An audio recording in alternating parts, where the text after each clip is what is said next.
good morning, you beauties. Welcome to it. It is a Monday morning, yes. And your timelines must be buzzing with a lot, obviously, after a busy weekend, but the Oscar news is rich. Good morning from our side. We're going to immerse you in absolutely everything. Oh, we are so excited to get the show going because, yes, Oscars have been probably on everyone's timeline, and we have our fingers on the pulse. That's why we've asked JP Sebastian to join us as he shares some of those big announcements.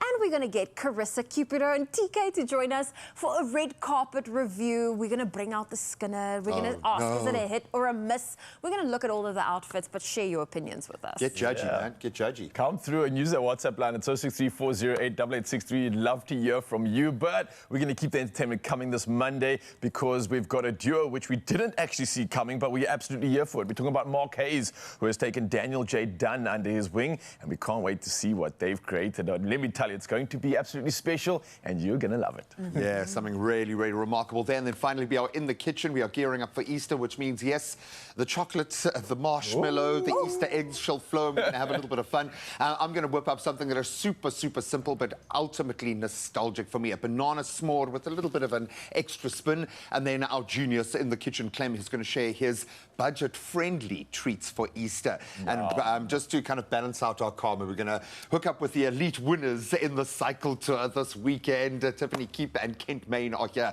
to take us through the thrills, the spills, and of course the major triumphs. So to everyone who made it through, congratulations. Well done. Well done. I know it was a grueling one this year, but absolutely amazing achievement. So well done to you guys at home. Well, it is Monday, so why don't we get started with our Good Morning Post for today. Since the Oscars have come and gone, we're asking you, the results of the 2024 Oscars are out. If you could give any movie 10 out of 10 popcorns, which would it be? You can share your voice notes with us on our WhatsApp line. That number is 063-408-8863. Have you been keeping tabs on the Oscars? Not at all. I had a very sports-orientated weekend, so I cannot wait to plug into Mr. JP Sebastian, but I have a feeling Oppenheimer would have done absolutely brilliantly well at this one. I've been watching little snippets of it where I can. It is quite superb. But to be quite honest, all I can think about is Dune 2 because I haven't seen it. I'm like the only person on the planet who hasn't seen it yet. I haven't either. Oh, there we go. Thank you. I feel a little bit better in this world. But yes, we will give you the ultimate plug-in, JP Sebastian. So excited to bring you all of that. And I suppose we need a few major talking points as well to go with that. So let's keep them coming. 063-408-8863. In fact, if you want to talk about anything on the show this morning, feel free to use that line or drop us a note on any of our socials. But as I said, yep, we're going to bring you up to speed with the news that's been happening over the weekend, and I'll delve into that sport, but Ryle is standing by. Yes, thank you so much. And let's dive into official duties once before we do it again in the next few hours. But first off, national news headlines. And 13 people have been killed and 26 injured in a bus accident in the Hex River Pass on the N1 near De Doorns in Western Cape. Now, the Provincial Minister of Mobility, Ricardo McKenzie, said 7 of the people injured were in critical condition. And the bus driver apparently lost control of the bus, collided with a truck, and then crashed into the side of the road in the pass. Now, the bus was on its way to Cape Town with 60 passengers on board. Next up in the headlines, the alarming number of unemployed doctors has thrust the health system into the spotlight. And this as part of its intervention, the Free State has appointed a number of doctors in an attempt to stabilize the overburdened system. Now, in his State of the Province address, Premier Nxolisi Dukwana announced that in January, a total of 217 medical interns and community service professionals that included dietitians, radiographers, audiologists, and physiotherapists were employed. Now, 61 doctors started working in various hospitals across the province from the beginning of this month. Well, moving over to international headlines, the U.S. has accused Zimbabwe of harassing, detaining and deporting several of its nationals who were in the country as aid workers. Now, the U.S. Agency for International Development said government officials and contractors had been verbally and physically intimidated. Now, they were there to support civic participation, democratic institutions and human rights. And this being said by USAID themselves. But Zimbabwe's commitment to democratic reform was hollow, and this was added by them. And the Zimbabwean government has not yet commented on USAID's allegations. Next up in headlines, Indonesia's Ministry of Transport is investigating an incident in which 2 pilots allegedly fell asleep at the same time for almost half an hour. Now, this during a flight with more than 150 passengers on board. Now, the ministry says the domestic airline Batik Air is being investigated after a pilot and co-pilot slept for about 28 minutes, and this of the more than 2-hour flight from Sulawesi province to the capital of Jakarta. Now, the flight went off course, but no one was injured and it landed safely. Lastly in our headlines, something to be proud of, Vuyisile Aduns, yes, a talented painter from Rouville in the Free State, is to represent South Africa in a prestigious New York International Exhibition. Now, Aduns transitioned to full-time painting in 2017, hoping to elevate his art's value and gain international recognition. Now, his paintings themed around world peace will be displayed for a month, marking a significant milestone. Now, Aduns' heartfelt depictions of his hometown's simple life have earned acclaim, with pieces featured in, among others, the Kruger National Park and many other art galleries. Now, originally priced at 5,000 Rand, his paintings now fetch up to 100,000 Rand, highlighting his success. And additionally, he's slated for another esteemed exhibition sponsored by the United Nations later this year, further cementing his artistic journey. Well, we're absolutely here for this and supporting all our SAFers abroad and locally. But for now, though, let's see what they've been up to when it comes to all things sport.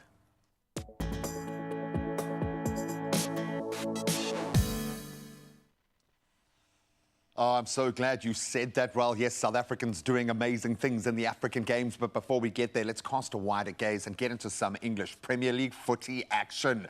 In a thrilling Premier League clash, Liverpool held Man City to a 1-1 draw at Anfield yesterday, courtesy of an Alexi McAllister second-half penalty that levelled things out. So the intense encounter saw Arsenal rise to the top of the table. That was after their 2-1 victory against Brentford on Saturday, with both Liverpool and Arsenal now tied on 64 points. Title race intensifying with 10 games remaining. Meanwhile, Man City, they're unbeaten in 21 games across all competitions. And they sit in third with 63 points, but building momentum at just the right time. Then let's bring it a little closer to home for another thriller. Orlando Pirates staged a remarkable comeback to secure a thrilling 3-2 victory over their Soweto derby rivals Kaizer Chiefs. That was in a pulsating PSL encounter on Saturday afternoon. Morapule Saleng's brace proving instrumental in securing the Buccaneers' first league double over Amakosi since the 2008-09 season. However, Ashley Dupre's heroic efforts for the gold-clad team twice gave them the lead. With this result now, Orlando Pirates are climbing to second place on the log with 33 points. Chiefs, unfortunately, dropping to 7th place with 29. Then we turn to cricket, and they completed their dominance. India has ascended to the #1 spot in the ICC Test cricket rankings. That was after their obliteration, their 4-1 series triumph over England. So this achievement displacing Australia now down into second place. The rankings disclosed by the International Cricket Council on Saturday reflect India's remarkable comeback after losing the opening test. And India's status as the top-ranked team remains pretty much secure now, regardless of the outcome of the second New Zealand-Australia test in Christchurch, also serving up some drama. Furthermore, India maintaining its leading position in one-day and T20 internationals at the moment. Then, as Arail alluded to, South Africans doing great things. So let's focus on the African Games, where Team SA enjoyed a triumphant day yesterday at the African Games in Accra, securing 16 medals to elevate their overall tally to 29 now. The impressive haul including 4 golds in badminton, cycling and swimming, along with 5 silver and 7 bronze medals across various disciplines. Some notable achievements including Johanita Scholz retaining her women's singles crown in badminton, and then Dylan Geary's silver in the men's cycling road race as well, where he also clinched gold as the top under-23 rider. Incredible. And then swimming contributed 2 additional golds, courtesy of Simone Moll. And then Team SA's 4x100 meter medley relay also shining. Oh, we love to see those young faces achieving these things. Absolutely brilliant. 29, our medal haul so far. But that's where we leave our sport for now. We'll focus on the cycle tour in just a moment. The men's and women's elite winners stepping in. But right now, let's see what the weather has in store for us at the foot of the week.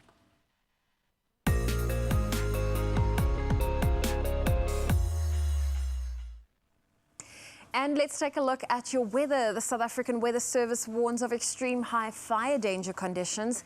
This is expected in places in the Northern Cape, the West Coast and Beaufort West in the Western Cape. The same warning applies to municipalities in Walter Sisulu and Makana in the Eastern Cape, Mokora as well as Manguang, Masilonyane and Tokolongo in the Free State, as well as the Dr. Ruth Mompati municipality in the northwest. Heat wave conditions with persistent high temperatures are expected in places in Gauteng and the southwestern bushveld of Limpopo, and they're likely to persist into Wednesday. Likewise, extremely hot and uncomfortable conditions are expected in places over the Northern Cape and the West Coast District and interior of the Western Cape. That's your weather update. Let's take a look at your temperatures.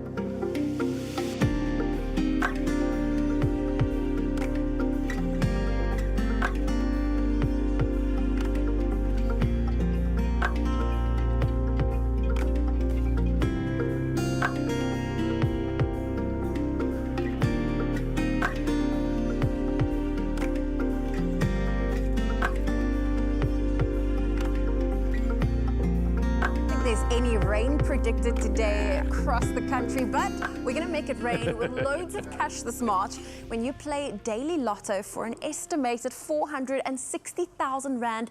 That's the jackpot this Monday. Now you can play now and stand a chance to make every day a payday. Yeah, let's make it rain. Now listen, there are many ways to buy your tickets, and here's a reminder: you can get it in store, you can get it on the nationallottery.co.za website. There's the mobile app, cell phone banking, or you can simply dial *120 *7529# and then follow the USSDs. Simple as that. Definitely, and all those details, we have it available on our Expresso social media pages.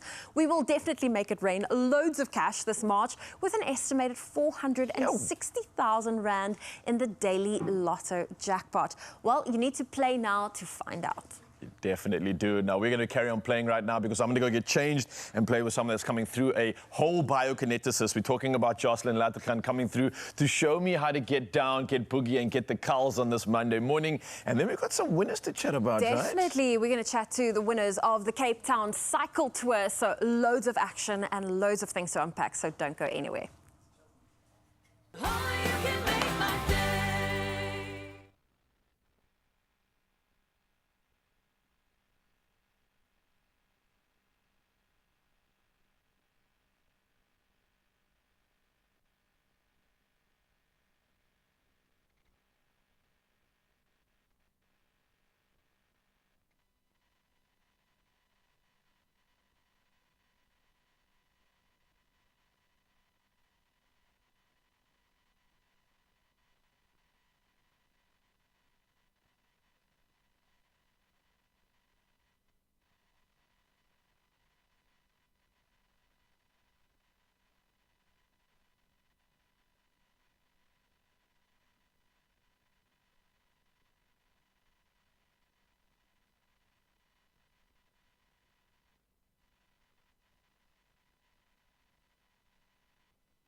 It's my feel-good breakfast show. Welcome back. Plenty of tired, but I'm sure elated bodies out there this morning. The 46th edition of the Cape Town Cycle Tour did not disappoint. It took place over the weekend with close to 30,000 riders descending. You probably saw that on Saturday morning already, taking to the streets of the mother city. And joining us in studio this morning is the winner of the Elite Women's Division, Tiffany Keep, and the Elite Men's Division, Kent Main. And it was tough out there. Congratulations to both of you. In fact, can we get a round of applause? For, we love being weekend warriors on the show. We've got some fit folks here, but you have done it against an incredibly tough field on a tough day, it sounds like, with lots of challenges thrown in. How are we feeling, first of all? How is the body? Is this like hectic for you on this Monday morning? Does this feel like any Monday after a weekend? Because you generally cover hundreds of Ks anyway. Yeah, a bit tired this morning. Not so much from the race though, but and you've earned that right as well, girl. Absolutely brilliant. Kent, I'm going to start with you because your start of the race was intense, and I think that was the early marker was, okay, this is going to be fast, it's going to be hectic. There were a couple of moves throughout, but it all seemed to work in your favor, and towards the end, you kind of took that decision into your own hands. You were like, okay, well, I'm not going to have a fast finish, I'm going to do it myself. Walk us through your strategy. How did this all kind of unfold? Because it did seem to work. Your plan just seemed to work out, man. Yeah, thank you. I don't know if it's something that happens often in this race. I don't know when the last time someone rode away solo. So I'm not a fast finisher at all. So I kind of had to play my cards in the end there and go on my own. And I don't know, for some reason they hesitated a little bit, and those roads through Bantry Bay are twisting and turning. Yeah, so out of sight, out of mind was kind of, I think, the way it went. And yeah, super chuffed to have pulled it off, because I don't think that happens often. Oh, well done, buddy. You know, you certainly earned that right. Not so much on your side of the table. I think it was by a hair, by the hair of a hair, that you took that one. I think Sonara probably cried herself to sleep last night. What is it like having to find that at that stage of a race that has already pushed you? Is that a switch that flicks in your head? Is it a choice? How do you handle a sprint like that at the end of a race that's been that grueling? I think yeah, a lot of it comes down to instinct and just trusting your gut. I've lost many sprint finishes, and so I've had to learn from those mistakes in the past. And I don't know, I've just felt very relaxed coming into the finish. I really backed myself yesterday, and I knew, even though I was on the front coming into the last kilometre, which is like the worst place to be, I felt relaxed and calm, and when she went, I just knew I had to get around her, and I could get the win. So yeah, I was really happy. Well done. I'm so glad you still had that little bit left in the tank. Yeah. So good to have a win like this, and it's a massive event that I suppose is so competitive. We often forget as the weekend warriors, because it's so inclusive and it feels like this big lifestyle event, that it is such a competitive event, and you want to kind of have this feather in your cap. What does this mean for you in this stage of the season? Why is this such a big win? Sure. Yeah, I think this is probably one of the biggest races in the country, and it's by far one of the races that really showcases elite racing in the country, both for women and for men. So I think just from that aspect, I mean, yeah, we are doing interviews on a Monday morning. You don't do this on a normal Monday afternoon. So get used to it, I think. Get used to it. And I think they say that cycling is a solo sport, but you are part of such a close-knit community. You know half of your competitors because you're testing yourselves against them all the time. There is something very collaborative about the sport, and it feels like there is something special in cycling at the moment. How are you feeling looking at the field that you competed against this weekend, about where we're at the moment, and your overall feelings of the cycle tour? Because a lot of people felt that this was going to be a special one, and it seems to have delivered. Yeah, I think it was really a unique race yesterday. The field was missing a few of the so-called bigger contenders that we've seen in previous years for the women's race, and so it was a bit more open, but the field was still strong, and yeah, I think like that really provided quite a nice platform to give it everything and just race like you had nothing to lose. That's definitely the mindset I approached the race with, and it was incredible to see how many people competed yesterday, and sitting at the finish area, watching everyone cross the line and how stoked they were. Like it's a real achievement to be able to finish this race, and it was such an awesome thing to witness the cycling community out in full force, making the most of the good weather. Yeah, completely. And it means we can focus on the race and we can focus Yeah. on those dynamics, which is amazing. And I've got to say, from the Weekend Warrior perspective, to be able to share a slice of road, even if it is for just a second and we never actually see each other, with elite cyclists is something truly special. Where to from here? What are you going to use this springboard for next? Sure. We pretty much not done with the road racing for this year, but I mean we're transitioning into like a gravel type of calendar now. So a lot of ultra long kind of endurance events coming up soon. Something quite different from what we normally do, but that's how cycling's going more recently in the country, and I think worldwide is more gravel events. They seem to be more inclusive and just a different vibe to them. So yeah, different. We're just heading a different terrain, and things will get a little bit muddy and messy, but it'll be fun.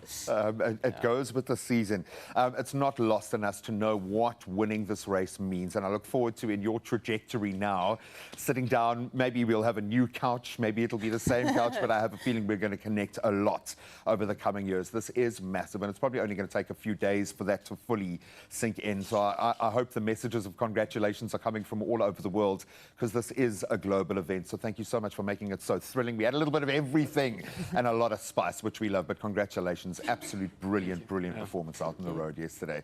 Now you can go home and nap. Okay, you earned that right. Or continue celebrating. Why not?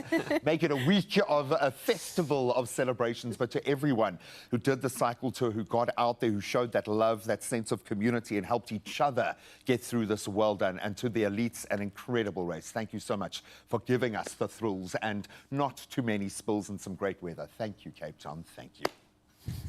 I absolutely love that. And yes, congratulations to our winners. And we're going to keep that momentum going and allow you, Mzansi, to get your own win this week. Yes, it's time to revitalize your week with, we're going to call this a Jumpstart Monday. So this morning we are here to get the heart pumping with an amazing workout by a biokineticist. She goes by the name of Jocelyn Lattergan. And it's time for us to shake off those weekend blues. Let's revitalize, let's move and set the pace for, I think, what could be a powerful start to our fitness journey. If you're starting it right now, or if you did maybe do the Argos or something this weekend, then this is a nice low-impact workout that you can carry on doing. And the specialist is here to take us through it all. How are you doing this morning? Good. I'm so glad to be here. Thanks for having me. Perfect timing. It's Monday. Let's set the tone. Let's get that win. 100%. What do you got planned for us? I see there's no equipment here, so that means anyone can do this? Anyone can do this. Nice. So it's very modifiable. We can do low impact, and then we can also get that heart rate up by going high impact. Oh, so we've got it's best options for on this. everybody. 100%. Nice. Okay, take me through it. Awesome. Okay, so let's get that heart rate up. We're going to start with our feet just slightly hip width apart, chest Okay. up. We're going to come into a deep squat,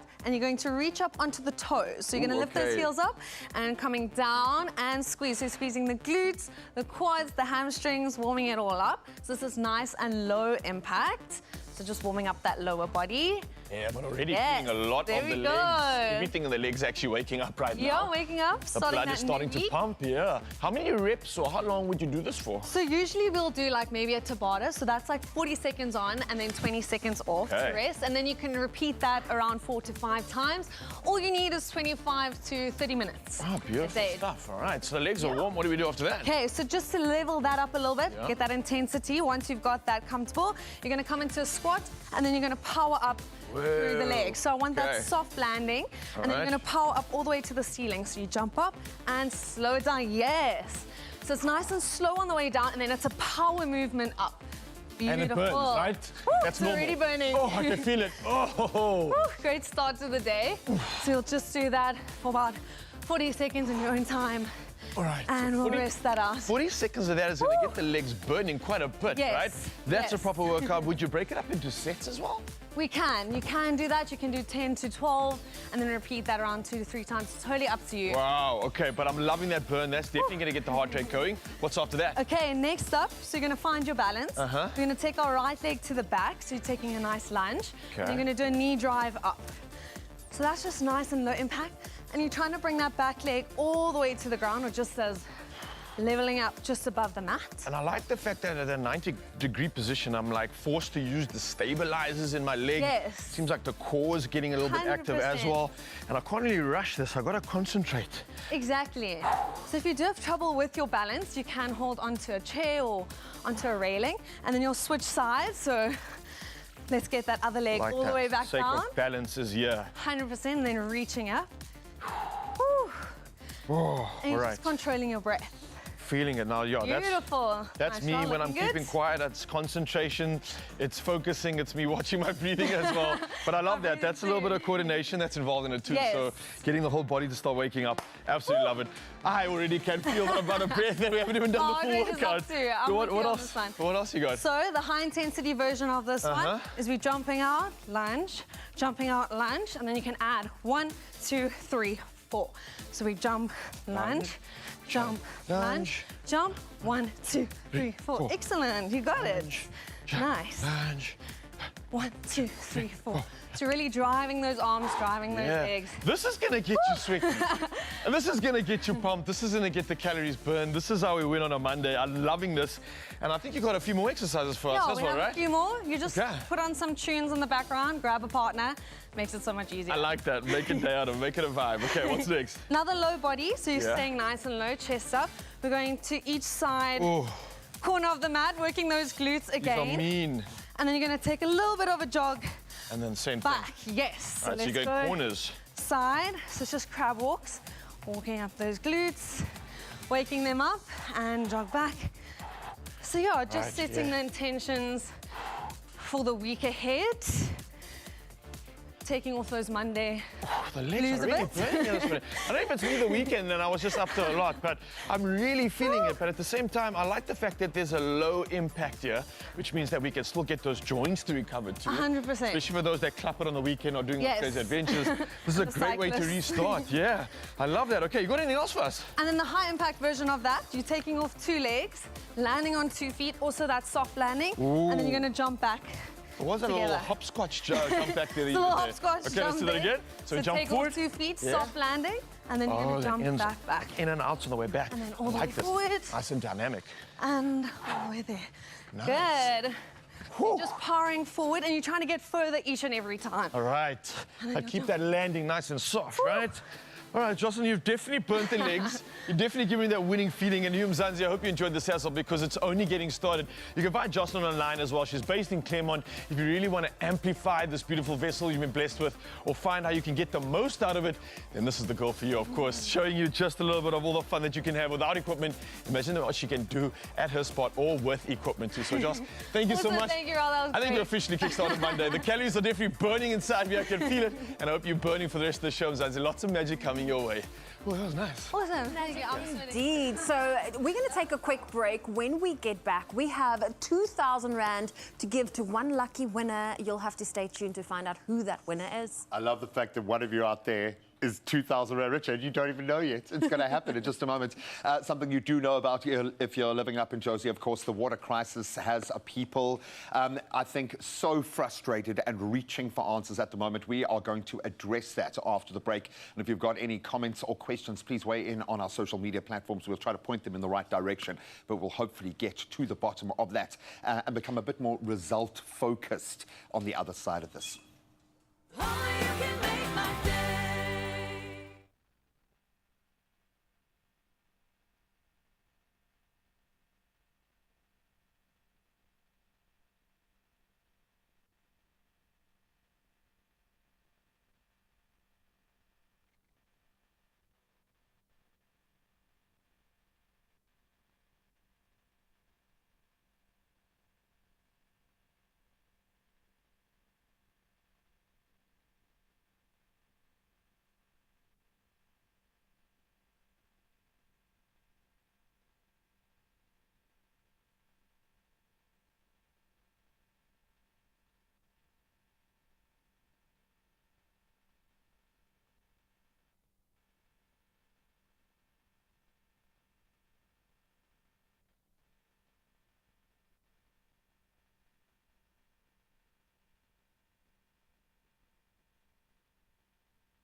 It's my feel-good breakfast show. Welcome back. Thank you so much for rejoining the conversation. This one is probably going to trigger a lot of people, and justifiably so. Since last week, Johannesburg has been grappling with a water crisis. Let's not mince our words. Following a power outage at the Eikenhof pump station, a couple of threads coming together here with very negative results. Residents in Ward 99, now represented by Councillor Nicole van Dijk, have faced significant challenges with water scarcity, and the impact of this power outage has been pretty far-reaching, with a primary school even having to close its doors due to water unavailability. Oversimplifying quite a complex situation. So we're going to connect with Councillor Nicole van Dijk right now for an update. Nicole, thank you so much for joining us. I'm sure pulling your hair out right now, and we can act light about this, we can joke about it, but this is starting to have an effect on the baseline of human existence here. So maybe the best place to start is with an update. What is the situation right now? Well, I was really hoping to be talking a little bit more positively this morning, but in fact, the situation's actually got worse. Eikenhof had a fourth power failure this morning. Power has been restored, but every time these power failures occur anywhere along the Rand water line, it affects any water supply. So we've woken up this morning that Hurst Hill Reservoir is now also dry. That's in Crosby, the Hurst Hill area, which affects a whole lot of suburbs. We've still got Linden Reservoir 1 and 2 down, and there are a multitude of reservoirs going down in the south, we believe, as well. So there was a plan that was sent to residents last night at about 10 o'clock that they said they're going to be pumping an additional amount of water into the various systems, and we should start seeing recovery now, and it's not happening. We aren't seeing that recovery at all. You know, the term flogging a dead horse comes to mind so often when trying to address problems like this. There is a route that you know you need to follow officially, and then there is a route towards action. What are you seeing as right now the choices available to residents in these areas to mitigate these circumstances, if any? Open a window. There aren't really any. I mean, we're on day 11 now. Day 11 of no water in much of the city. All these residents can do is rely on Joburg water tankers, of which there are very few. If the outages extend again, then we have to share those 25 tankers across the whole city. Right now, it's been okay for Randburg because much of the city was restored, and Randburg could utilize those tankers. But now it looks, with it spreading, those tankers are going to be spread across the city again. Your other option is, and this is where South Africa is always wonderful, there are a lot of residents with drinking borehole water, and residents are going there. Shops are helping, but we've got a lot of businesses who are struggling immensely at this time. And yeah, I mean, most residents, myself included, have had about 2 showers in about a week. It's insanity. And I know we can, like I say, we can joke about it as a means of survival to work through these things. I was involved quite heavily in the media campaign during our own water scarcity in Cape Town over that period a few years ago. It gets real very quickly. If you've got a baby at home, it gets real. If you've got young children at home, it gets real. If you've got a business to run, it gets real. Let's talk about the impact that you have seen, because it feels like it's starting to trickle into spaces when schools are having to stay closed. It's affecting absolutely everybody. What is the cost here? Can we tally up how much this is costing us and the impact that it's having within the communities? Well, we spoke to a couple of business owners on Saturday. One gentleman who owns a bakery, he says that he's now having to buy commercial water. He issues about 400 cups of coffee in one morning. That's costing him thousands to just provide coffee to residents who should be paying for the coffee. He has to pay for his generator to keep power on. Kids, as we sit now, I've got residents saying that they can't send kids to school because the kids haven't bathed in over a week. I mean, it's I don't think we can tell you how much this is costing us, not to mention the fact that in Randburg, we have clinics, we have hospitals in addition to those schools that aren't opening at the moment because they need water to function and they don't have it. And the frightening thing is we had a plan, or we saw a plan for Joburg Water and Rand Water last night. It doesn't seem to have transpired this morning. Taps are still dry everywhere that we're checking in with our suburbs. And we don't know where else to turn. The entities don't seem to have a plan for this. We're now calling on the Premier. Does he have a plan? The Mayor hasn't been talking to residents. They've been calling on him. It's a really difficult situation at the moment. I can feel the frustration. This is an area I grew up in. I spent most of my young life in as well, so I can actually visualize what you're talking about right now, and it really does hit hard. I think most importantly, if people want to be proactive, and I'm speaking to those that are opening their homes, those that have businesses that can step up, those that are forming the backbone of that community, that are responding, who do we contact? Who can people connect with if they have solutions or they have those vital emergencies or questions to ask? Well, I think if you do have any solutions, it's always good to reach out to the local ward councillor in your various areas. Many of us have residential WhatsApp groups right across our ward, and those WhatsApp groups have been have been a massive godsend, because that's where residents are reaching out to one another, getting in touch with one another. If you can't shower here, there's a place where you can go to maybe get some water. We've actually seen queues outside houses where residents have boreholes, and it's just, the queues look. You'd be forgiven for thinking it's an election. For sure, and I'm glad you ended with the E word there, because perhaps that'll be the fire to stoke in any party that is involved here, to stoke some action. Thank you so much for being the mouthpiece of a very, very frustrated community. These are South Africans that are going through a huge amount at the moment. And as I say, I know we joke about these things sometimes to bring a lighter side, but the bottom line is this is a basic human right. And when it starts to affect young children, it becomes a major, major issue. So if you are a company, a resident, someone who can mitigate and help, please reach out to your local ward councillor, and to all those South Africans that are doing that right now. Thank you, thank you, thank you for putting your hand up. Let's hope that a resolution is on the way soon.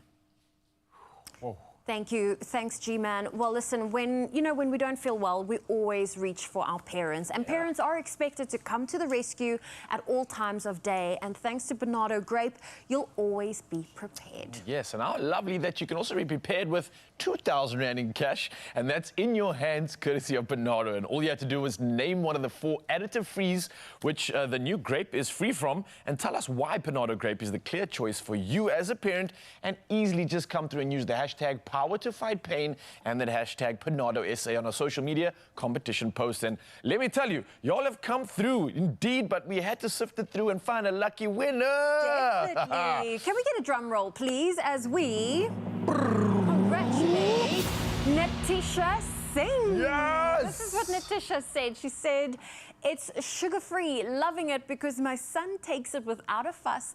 Giving children meds is not easy, but with Bernardo SA Grape, it makes mums and kids happy." Oh, and she used all the hashtags she had to do. Hashtag Power to Fight Pain, hashtag Bernardo SA. And we actually have Natisha on the line right now. Good morning. Good morning. Good morning. How you doing, Good Natisha? morning. You're officially a winner. How are you doing? How are you feeling? And happy Monday, just as a reminder. Yes, I'm feeling fine. I'm very happy, guys. Oh, awesome. Yeah. Oh, Natisha, we just wanted to say congratulations. What are you planning on spending your 2,000 Rand on? I think most definitely school fees is going to really help us. Oh, okay. Well, I just have a bit of a bad line there. Can you, just repeat that, Natisha? Apologies.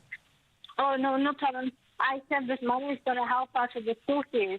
Yes, of course. I definitely agree with that. Now, listen, with Bernardo being such a generational brand, can you maybe share one of your best or first memories with Bernardo? Anything to highlight? Bernardo is really amazing for the kids. I know my son really hates taking meds. So we've been giving him Bernardo from the young days. It's like it's like part of the family, right? It is part of the family. Yes. Natisha, what motivated you to add the Bernardo Grape to your medicine cabinet?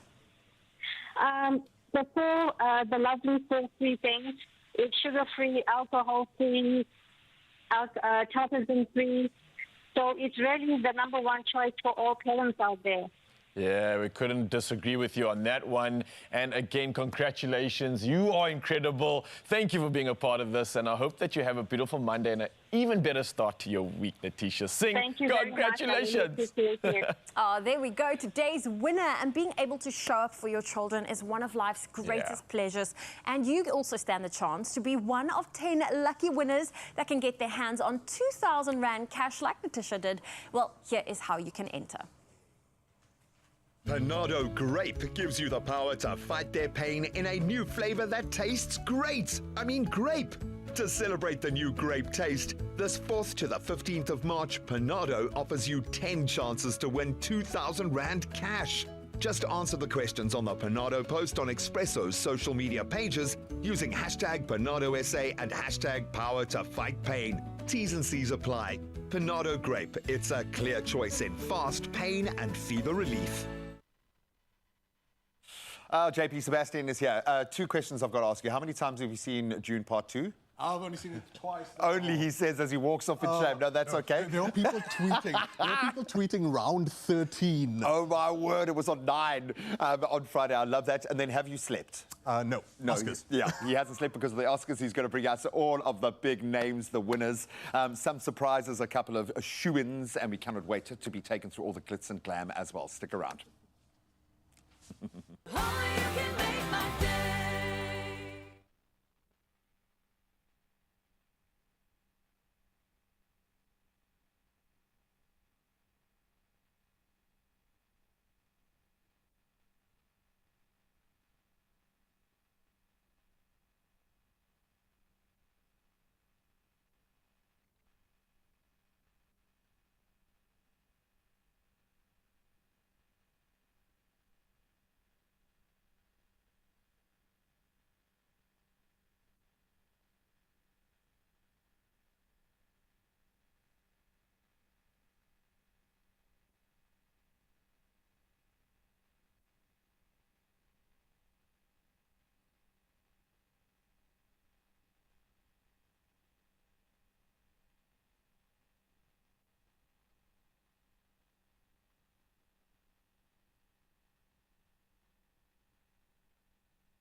It's my feel-good breakfast show. Welcome back. It is your feel-good breakfast show. It's Expresso on S3. We have the one and only JP Sebastian, who hasn't slept yet because he's been up watching the Oscars so that he can bring you everything as hot and ready as possible.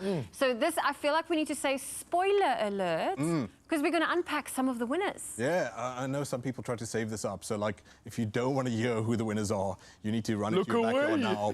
You'll make hardy-die noises when we're done. 5 minutes.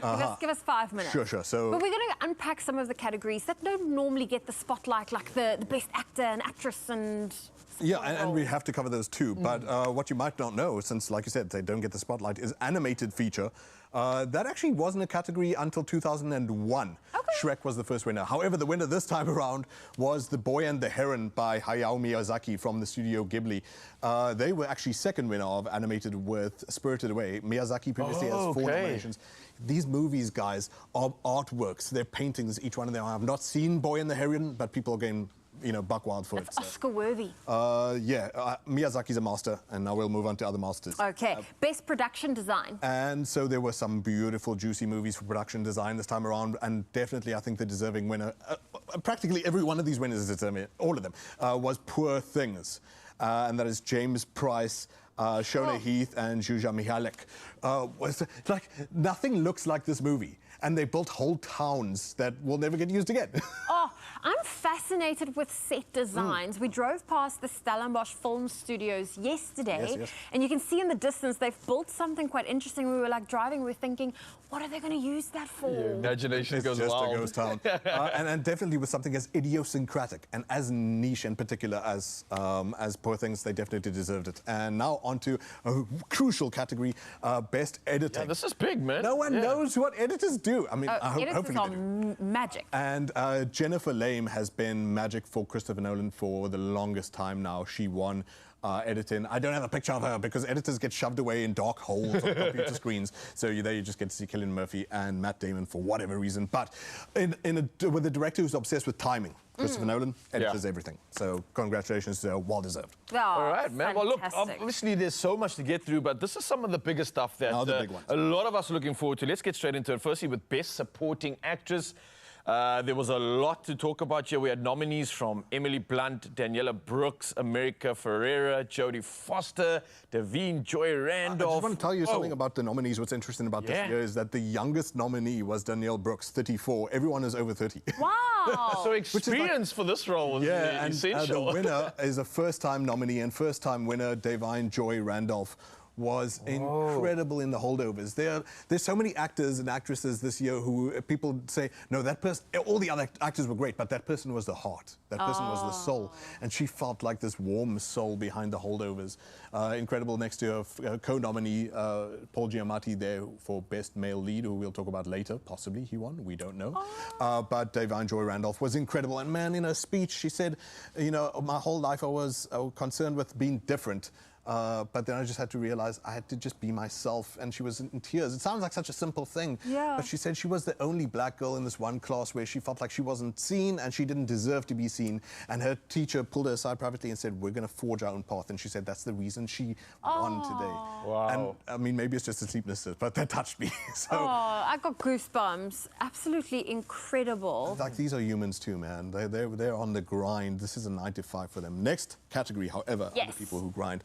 Best Supporting Actor, and again, it's a strong field. There were no nominees this year who like sicken me to my stomach. There have been other Oscars where I'm just like, you don't deserve to be here. This movie or that movie, Green Book. And so, Robert De Niro is the oldest, by the way, 80 years old. For his first nomination and his first win was 1975 for The Godfather 2. However, this time around, it went to Robert Downey Jr., who's also a first-time winner. Didn't at one of the awards, didn't Robert Downey Jr. win something and then Robert De Niro thought it was him? Oh, no. Very cute. Very cute, but it wasn't this time around. No. The name was stressed very sharply, very quickly after the Roberts. It was Downey Jr. that came along, and it was 3 nominations that he's had across his entire life. 1993 was Chaplin. 2009 he was nominated for Tropic Thunder. Yeah, man, for that supporting role. I heard about that. This is his first win. The guy says in his speech, I needed this job. And he's only half joking what he means, because he can be in Spider-Man and crack $6 million for 2 minutes. Yeah. What he meant is, and he joked about this in his BAFTA speech, is like, I was playing this guy Tony for 12 years, and Christopher Nolan rescued me. Those movies are fine and they're fun, but I think this actor really wanted to challenge himself, and Robert Downey Jr. In Oppenheimer, you get to see a person enjoy their body. This is a filmmaker, not just an actor, and definitely deserved it for supporting. Oh, there we go. Man. Absolutely incredible. JP Sebastian's not going anywhere. We've still got more to unpack. Let's quickly finally look at Best Director, and then we'll get back to all of the other winners. So, Best Director, let's look at some of those nominees. And so, obviously, oh man, Martin Scorsese, I love you dearly. Justine Triet. Here's the problem with the director category is that you've only got 5 nominations there, but where's Greta Gerwig? Where is Celine Song for Past Lives? However, the winner this time around was long deserving, I think, Christopher Nolan, who I'm not even a simp for, I'm not even stand for, but this guy has 8 nominations under his belt. This is Inception, this is Dunkirk, this is etc., etc. People treat him like a god. And for Oppenheimer, most definitely, this is his year. Christopher Nolan, congratulations, man. He actually is. I mean, I try to act on the fence about it because he's so like beloved. So like I'm like, oh, is there something, you know, that JP finds? No. Forget all that noise. Like Christopher Nolan is absolutely incredible at what he does, and on Oppenheimer to bring together an economy. Like it's literally a small town of 2,000 people to work on something, and to coordinate all that, madness. Do yourself a favor, Oppenheimer. Okay. Lots of movies to go watch. I have a list. I think you still sent me a list during lockdown to go watch. Still working on it. We're going to still work on this conversation, though, because JP has been officially up all night, ready to come and serve you when it comes to all the Oscars goodness. So we'll dive into another conversation. Part 2 is coming at you in just a bit. But for now, let's bring on the s'mores. Yes. Yes, indeed. I want you to imagine we are outside around a braai. It's late in the evening. The stars are shining. It's beautiful. As Oscar season subsides, it's Easter season now with Beacon mallows, and they are so good. And we're here to take a trip down memory lane, revisiting some of our favorite nostalgic recipes that not only fill our hearts, but of course fill our tummies as well, and they'll fill our homes with happiness. So let the hunt begin with my banana s'mores recipe that I happened to discover completely by mistake. And it is without a doubt the simplest, sweetest recipe that you can make with your kids around the braai. And for this one, you really don't need to push the boat out far. We know that South Africa's most loved marshmallows have inspired creative recipes all over, and we are going to have a little bit of fun with our mallows. This is so simple. S'mores and you had me. But this is the thing, it's a South African vibe, and when you can get your mallows like this, forget about the marshmallow, okay?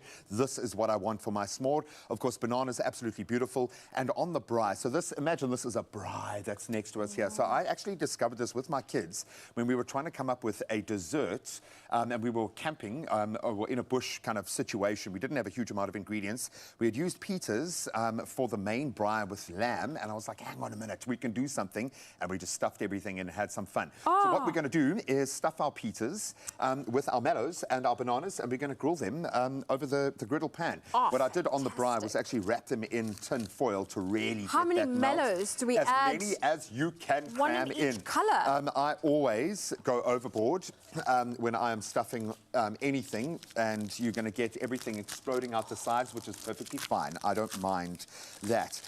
But what hit me about this was because my mother was just amazing at making a lot out of a little. She was just an amazing person at getting these bush trips together where I always felt like the master braaier, where I was the head of the household, commanding the braai and making the desserts and doing these things. And I thought that's such a wonderful family tradition that I want to continue with my kids, but they've got to get involved. So we had a lot of fun with this one.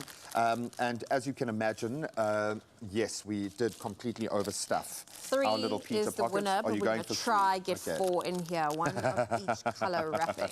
And a little I bit know of it's the banana. same flavour, but there's just something about the different colour wrappings. I know, they are delicious. And I hear that they might be getting a new edition. Might actually is a definite, which we'll chat about in just a moment. Okay. How many did you get in there? I got 4 in. Okay, we Managed to started squeeze in 4. And then we're going to literally just brown it and let it melt. Oh, we need to add inside. the banana. Yeah, get some banana in there. At least the banana kind of makes it feel a little bit Healthy. healthier. You know, it's got some nutrient value as well. And what I love about the soft and fluffy marshmallow texture of these particular beauties, obviously the texture is great, but the flavor is immaculate, especially with the chocolate involved here, the perfect indulgence for different occasions this Easter and far beyond, because in South Africa we braai over the Easter weekend. That's going to spill over, and it's going to melt, and it's going to be absolutely amazing. Oh, that's what you want. I love it, and you can have so much fun if you wanted to try this just with your mallows between 2 biscuits. Great, anything on the braai. I find it just caramelizes. There's something special about it. So as these guys start to brown off, we've got a little taste here, so you can have a taste. Oh, okay. So is this now the new flavour that I'm tasting? No. Or this is the finished product. This is our finished product. This is a nostalgia moment. Yeah, and we've very cutely cut them into little squares. Oh, this is a winner. See, it's nice. It's not too over the top, and as I said, it's perfect around the braai. This is not dessert. This is like a whole little meal. It is, and your kids will love getting invested in the process. Absolutely amazing. There we go. The thing with a s'more, you don't need a lot of time. It melts quickly. Oh, man, and you can really push the butter. If you want to add some fruits, some berries, anything in there to spice it up, go for it. Let it I'm melt. supposed to guess what the new flavour is. So I was thinking, like, what would be an ideal flavour? You want to introduce something a little bit fruity, maybe? maybe like a berry type vibe, I'm something thinking like like peanut butter that. Ooh, or even banana. or banana. Ooh, I love the sound of that. You know it is going to be delicious. You know it is going to be an absolute hit this Easter. And of course, if you want to recreate this or inspire us with your own, you can go to expressoshow.com and have a little bit of fun with your own recipe. If you want to jazz this up, oh, well done. This is the brie. This is why you need a brie griddle. Yeah. And like I said, if you wrap it in a bit of tin foil, pop it right on there. You can get a really good melt going through it. We want you to have fun with your mallows this Easter. There is so much to have in terms of the variety, but you can take it a step further. And of course, we're going to help you do that right now with the competition. Oh, definitely. Now, you can stand the chance of winning one of 6 clicks vouchers valued at 1,500 Rand each by simply replying to the competition post that is available on Expresso's Facebook page, Instagram or X pages and submit your guess of what that new flavor could be. This treat is a cross between a dinner roll and a cinnamon roll. What do you think it is? Include that hashtag, let the hunt begin in your answer. The competition will close on the 27th of March, so you've got time to get your entries in, but all the very best to you and good luck guessing that mystery new flavor. Oh, now my mind is going. Let's put yours on the front, girl. Mine's going crazy, the belly's salivating. What a meal. Bring on the schmooze. And we're going to bring on some more of the feel-good magic right now in your Feel Good Breakfast Show because we've got a lot to look forward to. Obviously, JP Sebastian is still coming through with the good stuff, so we're going to sip on all that Oscar magic. And then our artist of the day is coming through. They're going to deliver all the good stuff. They're going to give you something and every reason to stick around. Some Zanzi, clearly for you. Don't go anywhere. We'll see you after this. That's good. Only you can make my day.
Celebrate World Sleep Day with Restonic this 15th of March on Expresso with a chance to win one of 10 Restonic Bazaruto queen-size beds, each valued at 5,999 Rand. Enable your success and well-being through the power of sleep. And WhatsApp the keyword Expresso to 011 298 9999 and tell us, Restonic believes in the power of sleep. True or false? The competition closes on the 15th of March. T's and C's apply. It's my Feel Good Breakfast Show. T's and C's apply indeed, i.e. when you come to this show, my friend, you must be ready to have anything for breakfast. I'm going to cut you a little piece of our s'mores here. We got some extra melt on our mallow eggs and our banana. So this we made around the braai with the little ones. Well, not this one in particular, but the recipe was inspired. Have yourself a This is like a time machine going back into your nostalgic past. It is, man. Let me go there. And that's what Easter is. And can you believe my daughter's birthday falls on the Easter weekend this year? So we're going to be doing a lot, man. Okay, he takes a deep breath. I love you, Raul. You can find it on expressoshow.com as we get into those news headlines. Oh, thank you, gentlemen. The South African Police Service says it remains relentless in its efforts to uproot the illicit trade in counterfeit goods, as this has a detrimental impact on the economic growth of the country. In a recent operation in Johannesburg CBD, police confirmed the seizure of counterfeit goods valued at over 9 million rand. In addition, they also seized some 8 million rands worth of counterfeit goods in Rustenburg, Northwest, last week. This brings the total value of counterfeit goods seized during the past 4 weeks to some 30 million rand. And 13 people have been killed and 26 injured in a bus accident in the Hex River Pass on the N1 near the Dorings in the Western Cape. The Provincial Minister of Mobility, Ricardo Mackenzie, said 7 of the people injured were in critical condition. The bus driver apparently lost control of the bus, collided with a truck and then crashed into the side of the road in the pass. The bus was on its way to Cape Town with 60 passengers on board. Moving to news abroad, Saudi officials have announced the start of Ramadan after sighting the crescent moon, marking the beginning of fasting for many of the world, some 1.8 billion Muslims today. The beginning of the fasting month also applies in several other Gulf Arab nations, as well as Iraq, Syria, Egypt, Oman and Jordan. However, in several other countries, fasting will commence later due to differing moon sighting methods. Ramadan operates on a lunar calendar, leading to variations in its starting date among nations. And the U.S. has accused Zimbabwe of harassing, detaining and deporting several of its nationals who were in the country as aid workers. The U.S. Agency for International Development, USAID, said government officials and contractors have been verbally and physically intimidating. They were there to support civic participation, democratic institutions and human rights, USAID said. But Zimbabwe's commitment to democratic reform was hollow, it added. The Zimbabwean government has not yet commented on USAID's allegations. And affectionately dubbed Neil the Seal, a 600-kilogram, 3-year-old southern elephant seal from Denali in Tasmania has captured global attention with his playful escapades, garnering viral fame across social media platforms. From impending car access with his naps to engaging in antics such as playing with traffic cones and back-chatting police, Neil's mischievous antics are wildly chronicled. With an ego almost as big as he is, his popularity has even spawned unofficial merchandise bearing his likeness. Now, despite relocation efforts, Neil persistently returns to Denali. He has since been equipped with a tracking device, but no problem. Neil has been adopted by residents as their own, believing in love thy neighbor. Well, there you have it, some light-hearted news to end off your morning headlines. Let's get another look at your sport.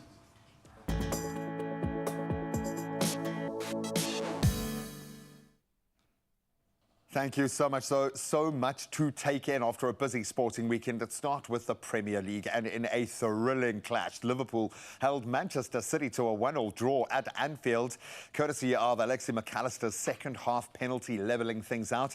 The intense encounter, well, the real winner there, Arsenal, they rise to the top of the table after their 2-1 victory against Brentford on the day before. With both Liverpool and Arsenal now tied on 64 points, the title race wide open. It intensifies with just 10 games remaining. And of course, the not-so-dark horse, the gigantic horse that is Man City, unbeaten in 21 games across all competitions. They're currently sitting in third with 63 points. Expect the charge. Likewise to the Buccaneers. So we turn to South African football now. And South Africa's superstars, Orlando Pirates, they staged a remarkable comeback to secure a thrilling 3-2 victory over their Soweto derby rivals Kaizer Chiefs in what was a pulsating PSL encounter on Saturday afternoon. Morapule Saleng's brace proving proving instrumental in securing the Buccaneers' first league double over Amakosi since the 2008-09 season. That's why it was such a big one. However, Ashley Dupree's heroic efforts for the gold-clad team twice gave them the lead and, of course, restoring some hope, but it went the way of Pirates, and as a result, they climbed to second place on the log with 33 points. Meanwhile, Kaizer Chiefs, they dropped down to 7th place with their 29 points. And then we turn to cricket and a complete dominance across all spheres. India has ascended to the #1 spot in the ICC Test cricket rankings. That was after their dominant 4-1 series triumph over England. The achievement displacing Australia to second place in those rankings that were disclosed by the International Cricket Council on Saturday. And they reflect India's remarkable comeback after losing that opening test. And India's status as the top-ranked team remains secure regardless of the outcome of the second New Zealand-Australia test in Christchurch, which is also serving up some great cricket. Furthermore, of course, India maintaining their leading position in one-day and T20 internationals. Dominance in all spheres. And then we turn to the African Games now, where Team SA had a fantastic day yesterday. They enjoyed a triumphant Sunday at the African Games in Accra, securing 16 medals to elevate their overall tally to 29 now. So the impressive haul included 4 golds in badminton, cycling and swimming, along with 5 silver and then 7 bronze medals across various disciplines. Notable achievements including Juanita Skoltz retaining her women's singles crown in badminton, and then Dylan Geary's silver in the men's cycling road race. We also clinched the gold as the top under-23 rider against a very strong field. And then the swimming also weighed in, as it always does. So 2 additional golds there, courtesy of Simone Moore and Team SA's 4x100 medley relay, which is always a massive one to take. So well done, Team SA. And on that triumphant note, hopefully we won't kill the vibe with the traffic now. I'm sure the roads are waking up. Let's get you to work safely.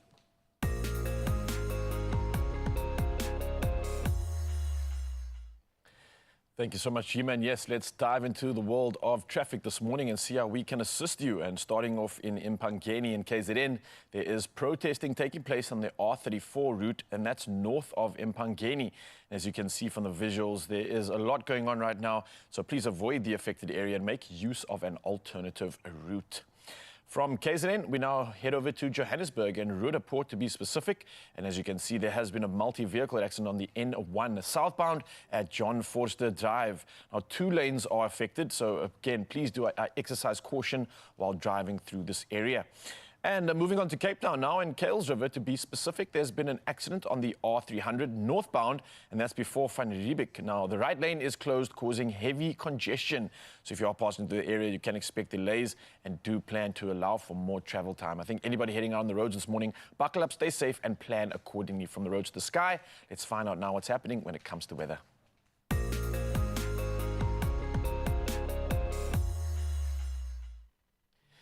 Diving into the world of weather, and Gauteng residents have been urged to remain hydrated by ensuring they consume large quantities of water. Now, this as the City of Tshwane's emergency services has warned residents of the continuance of a heat wave which began last week in Gauteng. Now, the SA Weather Service issued a warning yesterday of high temperatures, peaking at 37 degrees until Wednesday. And for the Free State, the Weather Service has issued an advisory about a heat wave over the central and western half of the province, expected to last until tomorrow. Now, Mpumalanga, Limpopo and KZN also expected to be affected by the approaching tropical low-pressure system off Mozambique. Well, from our weather news, let's dive into that sunrise view of the hour. I've been looking forward to this one, and it is a stellar shot sent in by Emil Jones from Beklu in Johannesburg. But look at this incredible shot, the rays of sun piercing through the clouds in such a beautiful and transcendent way. What a shot, what a view, and what a way to start the day. Thank you for sharing this picture with us. This is definitely setting the bar, and we're going to keep it coming. You can do the following. Send your sunrise view pictures to 063 408 8863, and we can share with the world. Speaking of sharing, let's share those temperatures that you can expect on your side of town so that you can plan your day accordingly. Check it out.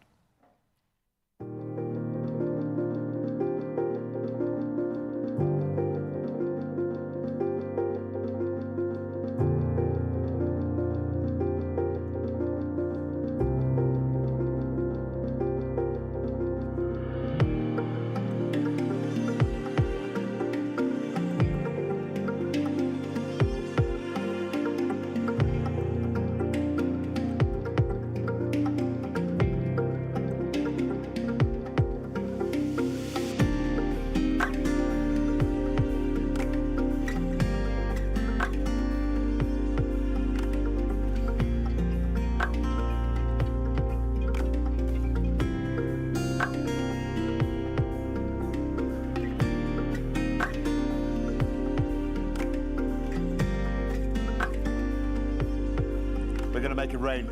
Lots of cash in your world, hopefully. Only one of you can do it, but you can do it this March when you play Daily Lotto for an estimated 460,000 Rand jackpot today. Monday blues for what? But you got to play now to put yourself in the running, and then you can make every day payday. We love it. Well, there are so many ways for you to get your tickets, including in-store. You can buy your ticket on the nationallottery.co.za website. You can also buy it on the mobile app, through cell phone banking, or by dialing *120 *7529# for USSD. And don't worry, as we do, we'll keep those details up on all of the Expresso social media pages so you can find them and you can get your tickets.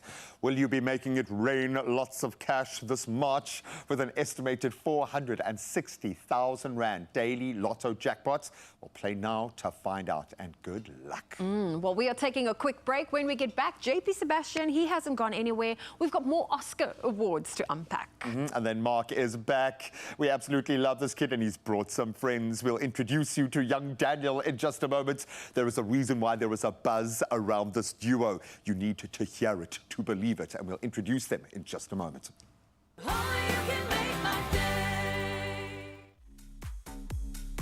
Stand a chance to win a year's tuition bursary with Stadio Higher Education. If you've matriculated but haven't secured a place to study, or want to make this the year of your career growth, well, then WhatsApp the word Stadio to 068 565 4114 and tell us what you'll do once you achieve the degree of your dreams and study with Stadio. a new vision in higher education. Competition runs 4 to 15 March. T's and C's apply.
It's my feel-good breakfast show.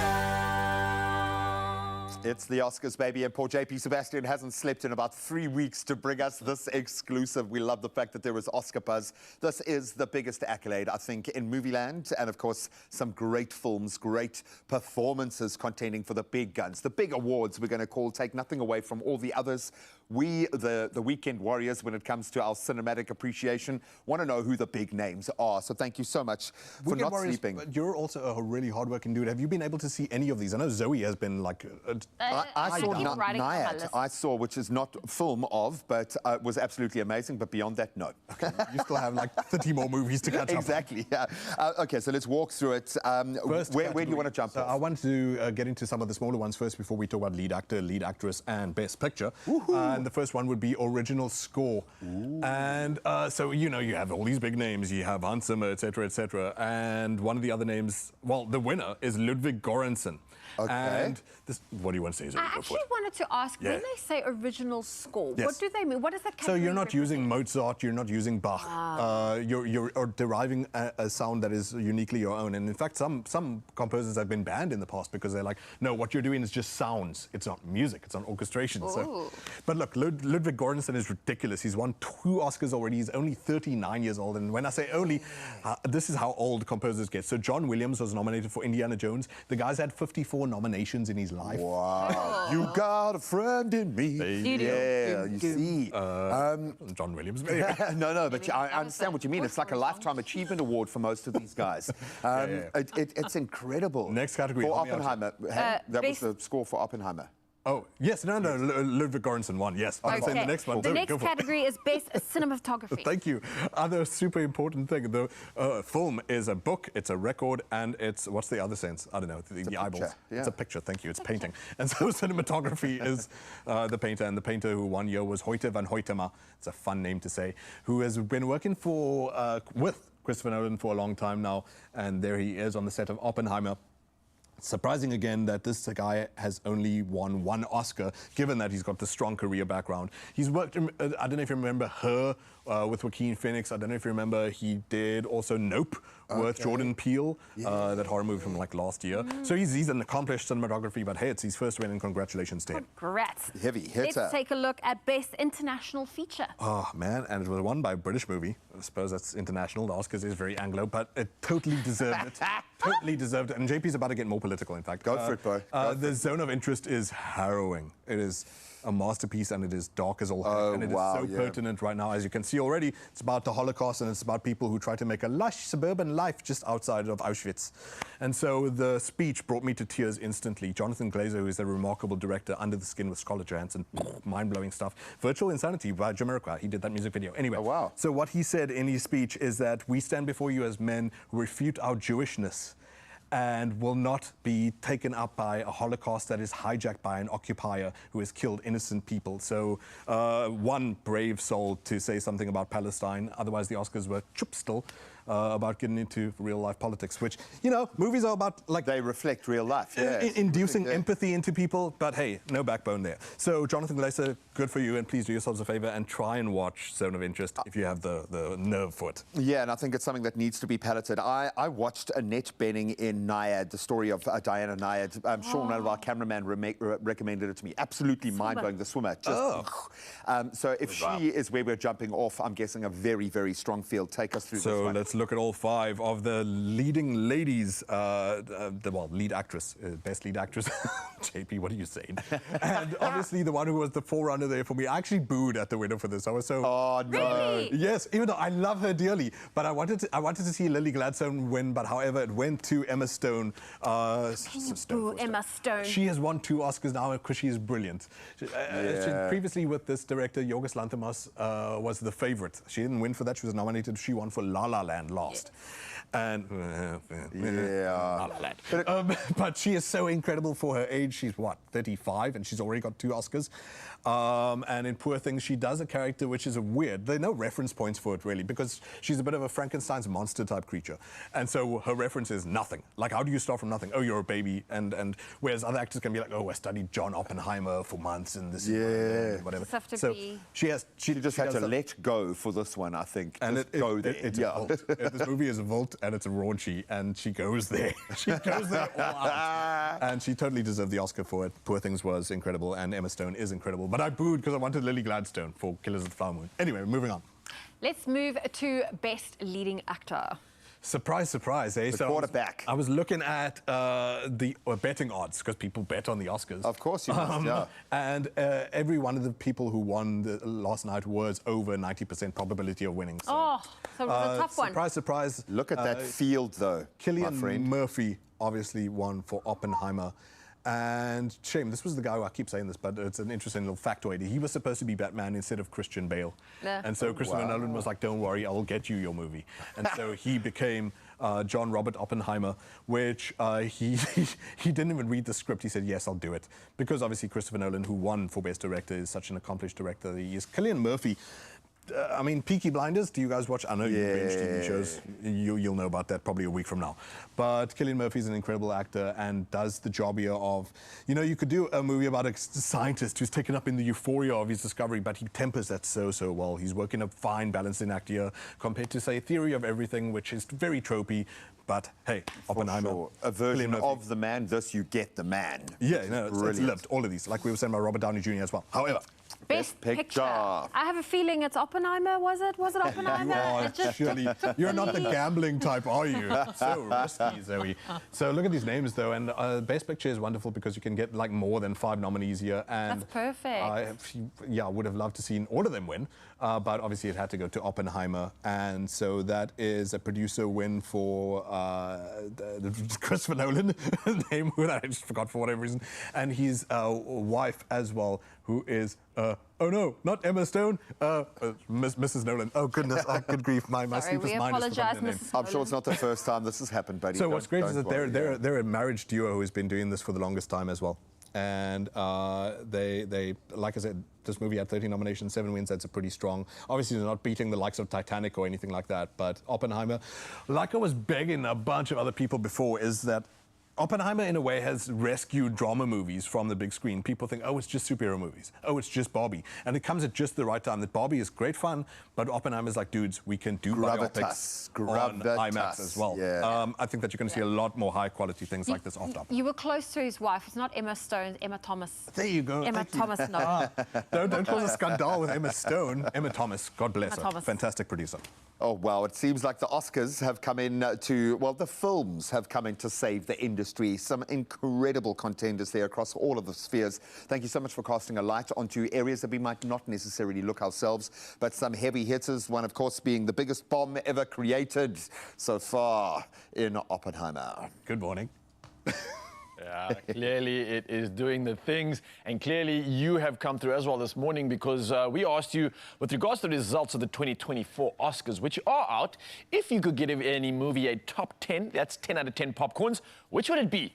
And you have come through, of course, and the theme has continued, as I can see, because Tutu Kile Kumalo says, good morning, Expresso team, Oppenheimer and Dune. That's 10 popcorns for those 2 movies. I think JP Sebastian would definitely not disagree with you. Mark Evans saying definitely Expresso show, and it looks like a picture of Oppenheimer right there. So Oppenheimer is definitely the theme of the day, and you are agreeing with it, Mzansi, and we're agreeing with you. It is a winner, and you haven't seen any of these movies. JP is giving you every reason to go check it out and add it to that wish list, and we're going to keep coming with all the Oscars glory right now. So don't go anywhere, Mzansi. A lot of Oscars action to still discuss and chat through. And then we've got our artist of the day. It's Mark Hayes and Daniel J. Dunn in the building. The guys are here. They're going to be doing the absolute most. And let me tell you, this voice is ready to do some exceptional things. You're going to be blown away when you hear this one, Mzansi. So don't go anywhere. A lot of this coming through in just a bit. So sit tight.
It's my feel-good breakfast show. Oh, yes, Mzansi, welcome back to Feel Good Breakfast Show. It's Monday, and we are coming at you with something special. Yes, because joining us right now is the 17-year-old, yes, 17, a teenager, emerging artist Daniel J. Dunn in the building. He's a singer, songwriter, and he's joined by Mark Hayes. So let's give them a Feel Good welcome, ladies and gentlemen. Yeah! What's happening? This is amazing. We want to unpack your single that you've released, titled I Don't Need You, and it features Mark Hayes. How did this partnership come about? Oh, wow, it's a crazy story. Me and Mark met at a New Year's party that my friend was holding, and we just met after that, and my friend introduced me to Mark, and it all like unraveled after that. And then like a year later, I met up with Mark, and we like, but he checked my vocals and whatever, so it's so crazy. So you met when he was only like, what, 16? He was 16, yeah. Yep. 16? A young'un. Not like he's an old man now. No, but pure raw talent. Yeah, you know, those sort of stories are, I think that's what like rock and roll dreams are made of. You know, you meet someone, and it's true, it was at a New Year's Eve party, and I was playing, and you know, his friend comes up and says, Abby says to us, this is, well, he gave me his real name, and then I said, okay, well, hi, nice to meet you. And then you don't know if it's going to happen or anything's going to happen after that. And then as time goes by, eventually the phone calls started coming through. Yeah. But let me tell you something, you guys are in for a treat. Oh. It's one of the, you know, as a producer, you search sometimes to find like the breakthrough. But I think, it's got to tell you, South Africa, I think I found it. It's like, You found it. Yeah. I'm a treasure hunter now. It's official. That's We insane. found the gold. Well, what's that like, man? Obviously, you are traveling, you are all over the show, and you're still needing to find time to create, to work with incredible talent like this. For someone in this position looking up at you, seeing this juggling act go down, what sort of advice do you have for them in terms of how to manage this, how to stay yourself, stay true to your authenticity and your talent as well? I think the trick is just to keep smiling. Yeah. You know, don't force yourself to smile. That's not what I mean. What I mean is just try to understand that everything you have is a gift. Every moment, every breath, and like when you get a chance to work, it's like it's a truly blessed situation. You know, you got to take it and go like, cool, this is going to mean something one day. We met at a party. At that moment, you got to think like, well, he's just whatever. It's just a kid that wants to sing. Or you could look at it like, well, this is a moment here that could change not only his life, but my life and thousands and millions of other people's lives out there with the song, you know? What's not to smile about that, man? Your music's you've got a mature aura about you. I know you pointed out he was only 17, but you've got a maturity about you. What would you say inspires your sound? Well, like growing up, I listened to a lot of music, a lot of pop music, R&B music. Like my parents are all like music fanatics, so I think I've definitely got it from there. And well, like in my music, I definitely channel a lot of like the music I listen to. Like my favorite artist is Ariana Grande, and I like to incorporate that trap pop sound in my music.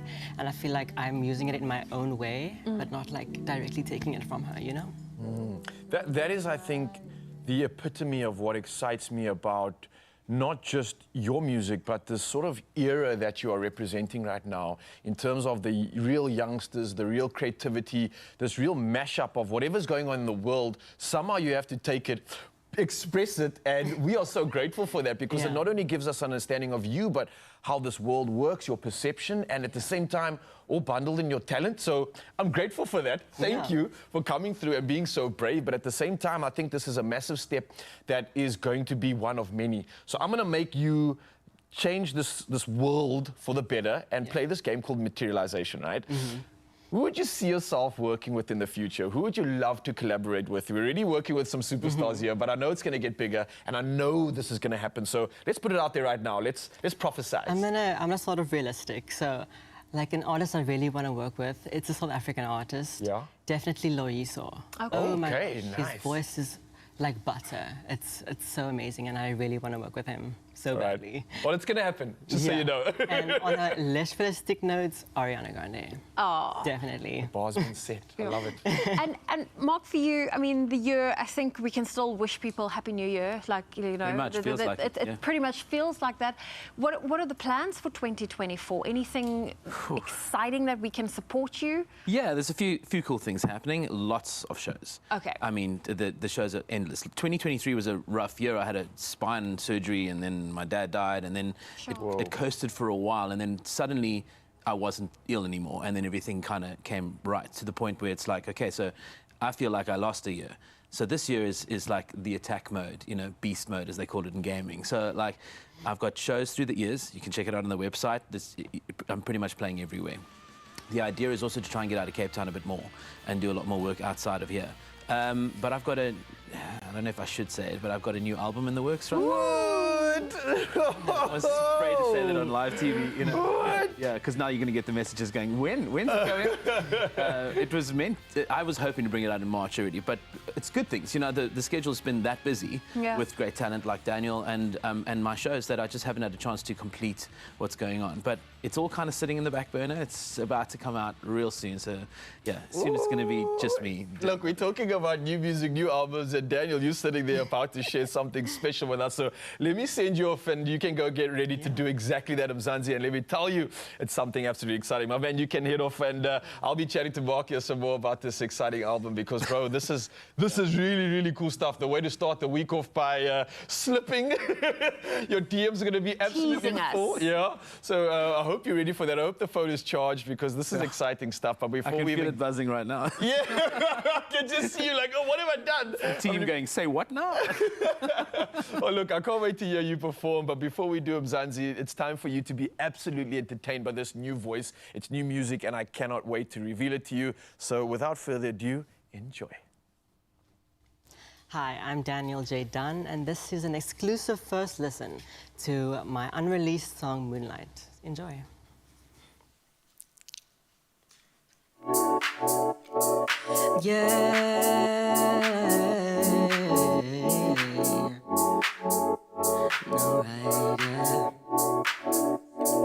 Kissing in the moonlight,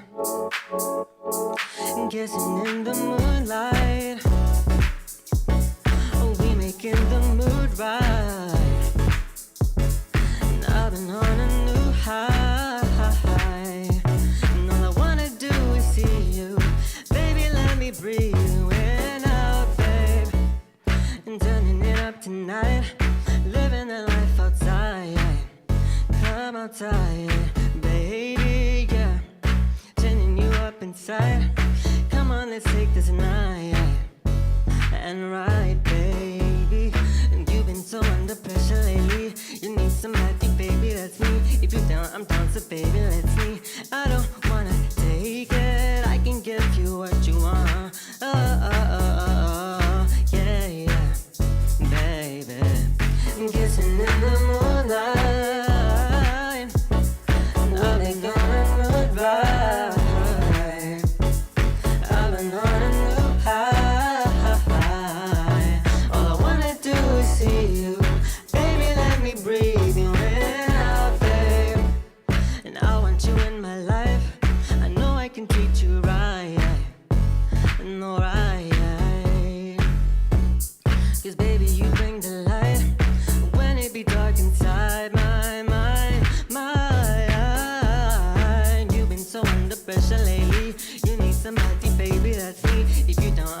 Baby, let's me.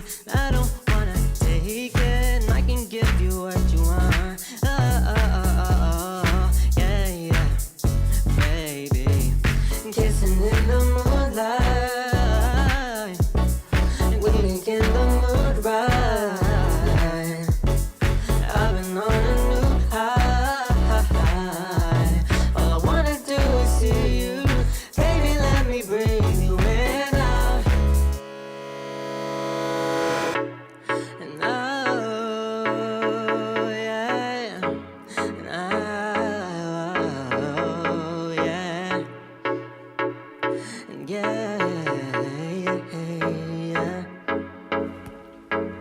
Kissing in the moonlight, kissing in the moonlight, making the mood right. I've been on a new high.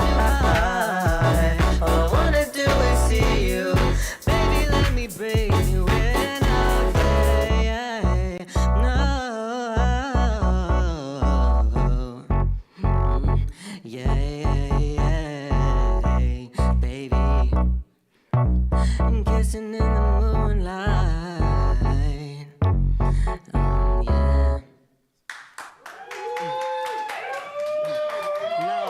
would like to invite my friend Mark Hayes, who also worked on the song, and yeah, we're going to perform our song "I Don't Need You."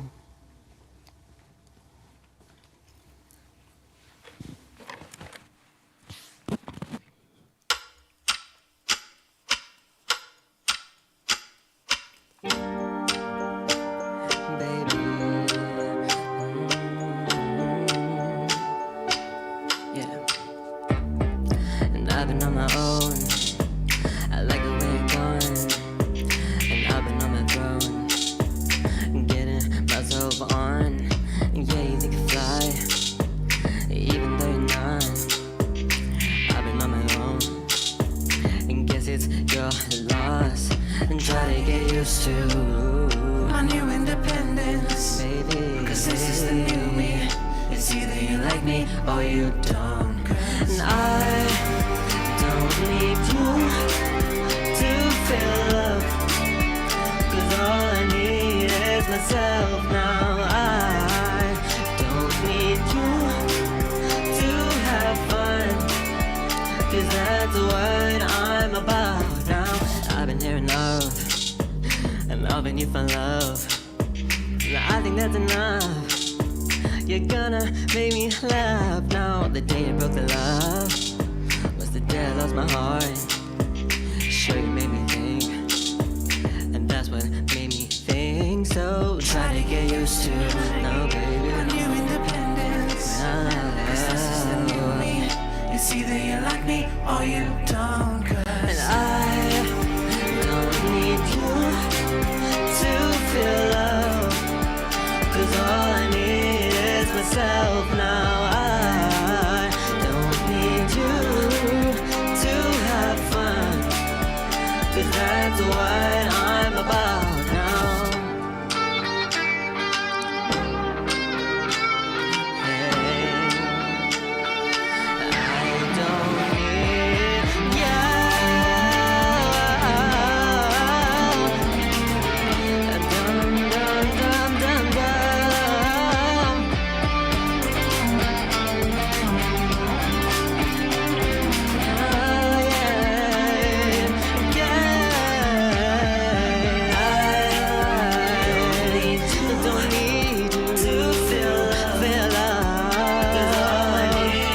Myself now, to have fun, 'cause that's what I'm about now.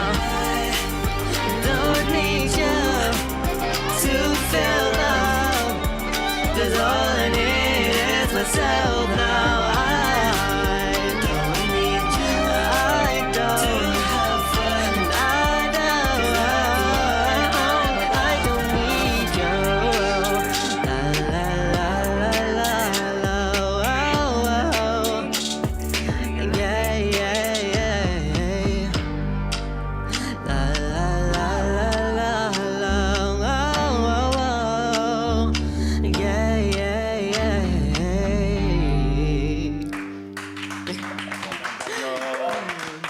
Absolutely beautiful. We're going to keep the pair around as long as we can, keep the vibes flowing. Then, of course, Oscar buzz has us all at the moment. And we're going to get into some of the lighter side, some of the entertainment focus at the Oscars, what people were wearing, and, of course, some of the highlight moments for us. And there were many, some major stars and films butting heads for this one. Now, I know a lot of you weren't able to stay up last night, so you're maybe going to watch a repeat. So Zoe and I are going to prepare you something delicious to chow on while you do that. So you've got a fridge tart. I'll be using some custard, and it's going to be delicious, I can guarantee you that, because it's also got some condensed milk in it too. Look at so, it. Yum! Yes, please. For breakfast. Breakfast is served after We'll this. sort you out.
It's my feel-good breakfast show. Welcome back. It is your Feel Good Breakfast Show, Expresso on S3. Now, yes, we've been talking winners about the Oscars and the Oscar Awards. It really is the biggest and most prestigious awards in the world, with an aim to honor the art and artists of the world of cinema from all walks of life and across the globe. So let's take a look at some of our favorite highlights. Let's talk about the host. Yeah, the host with the most. US talk show host Jimmy Kimmel, no stranger to the space. Undoubtedly, he hosted the awards now for the fourth time, and I think he did a sterling job, although he wasn't there to witness Will Smith's equally infamous slapping of comedian Chris back in 2022, with the show hosted by Amy Schumer at that particular time, and then Regina Hall and Wanda Sykes that year. They brought back the man who I think he really does play a pivotal role in the bigger picture. He's been described as relaxed and comfortable, which you would expect in that role, should be after he's had a few previous outings and all very successful. But he also gets involved with the production of the show itself, and it sounds like he works for months ahead and even has influence on choosing the presenters for the night. I suppose he's a good plug-in because he's interviewed and has a relationship, so he gets their vibe, who's going to be good at what, who can drop a one line when they need to, but it looked like he handled it beautifully. So well done, Mr. Jimmy Kimmel. Yeah, they should give him an Oscar for being the host. That's a good one. Well, look, we are not just talking about the host, but we're talking about some of those nominations too. And in terms of awards, obviously Oppenheimer led the nominations pack with 13. Wow. And then Yorgos Lanthimos' Poor Things had 11. Martin Scorsese's Killers of the Moon had 10. And then Greta G's Barbie had 8 nominations. So really stacking it up when it comes to the big names for this one. And obviously Oppenheimer is the clear leader. The atomic bomb has taken the top prizes at the Golden Globes, Screen Actors Guild Awards, and the BAFTAs, to say the least. So it is a global sensation, it seems, and definitely delivering on all the hype that it came through with. Oh, well, you know, with all of these award seasons, there are always some that feel, oh, it should have gone to this individual. They are the biggest snubs, so let's take a look at that. So even though Barbie got 8 nominations, its star, Margot Robbie, and the director, Greta Gerwig, they were left out in the cold when it came to nominations in the Best Actress and Best Director categories. The omissions led some to claim it is a case of life imitating art, with the misogyny of the movie mirrored in the industry snub. That's one of the takes. But I mean, I loved Margot Robbie in that. I think what Greta has done in terms of bringing this movie to life is incredible. So I would have loved to have seen a nomination there. Yeah, I think it's difficult when you've got a comedy that speaks to a darker truth or societal issue like this, and often flies under the radar.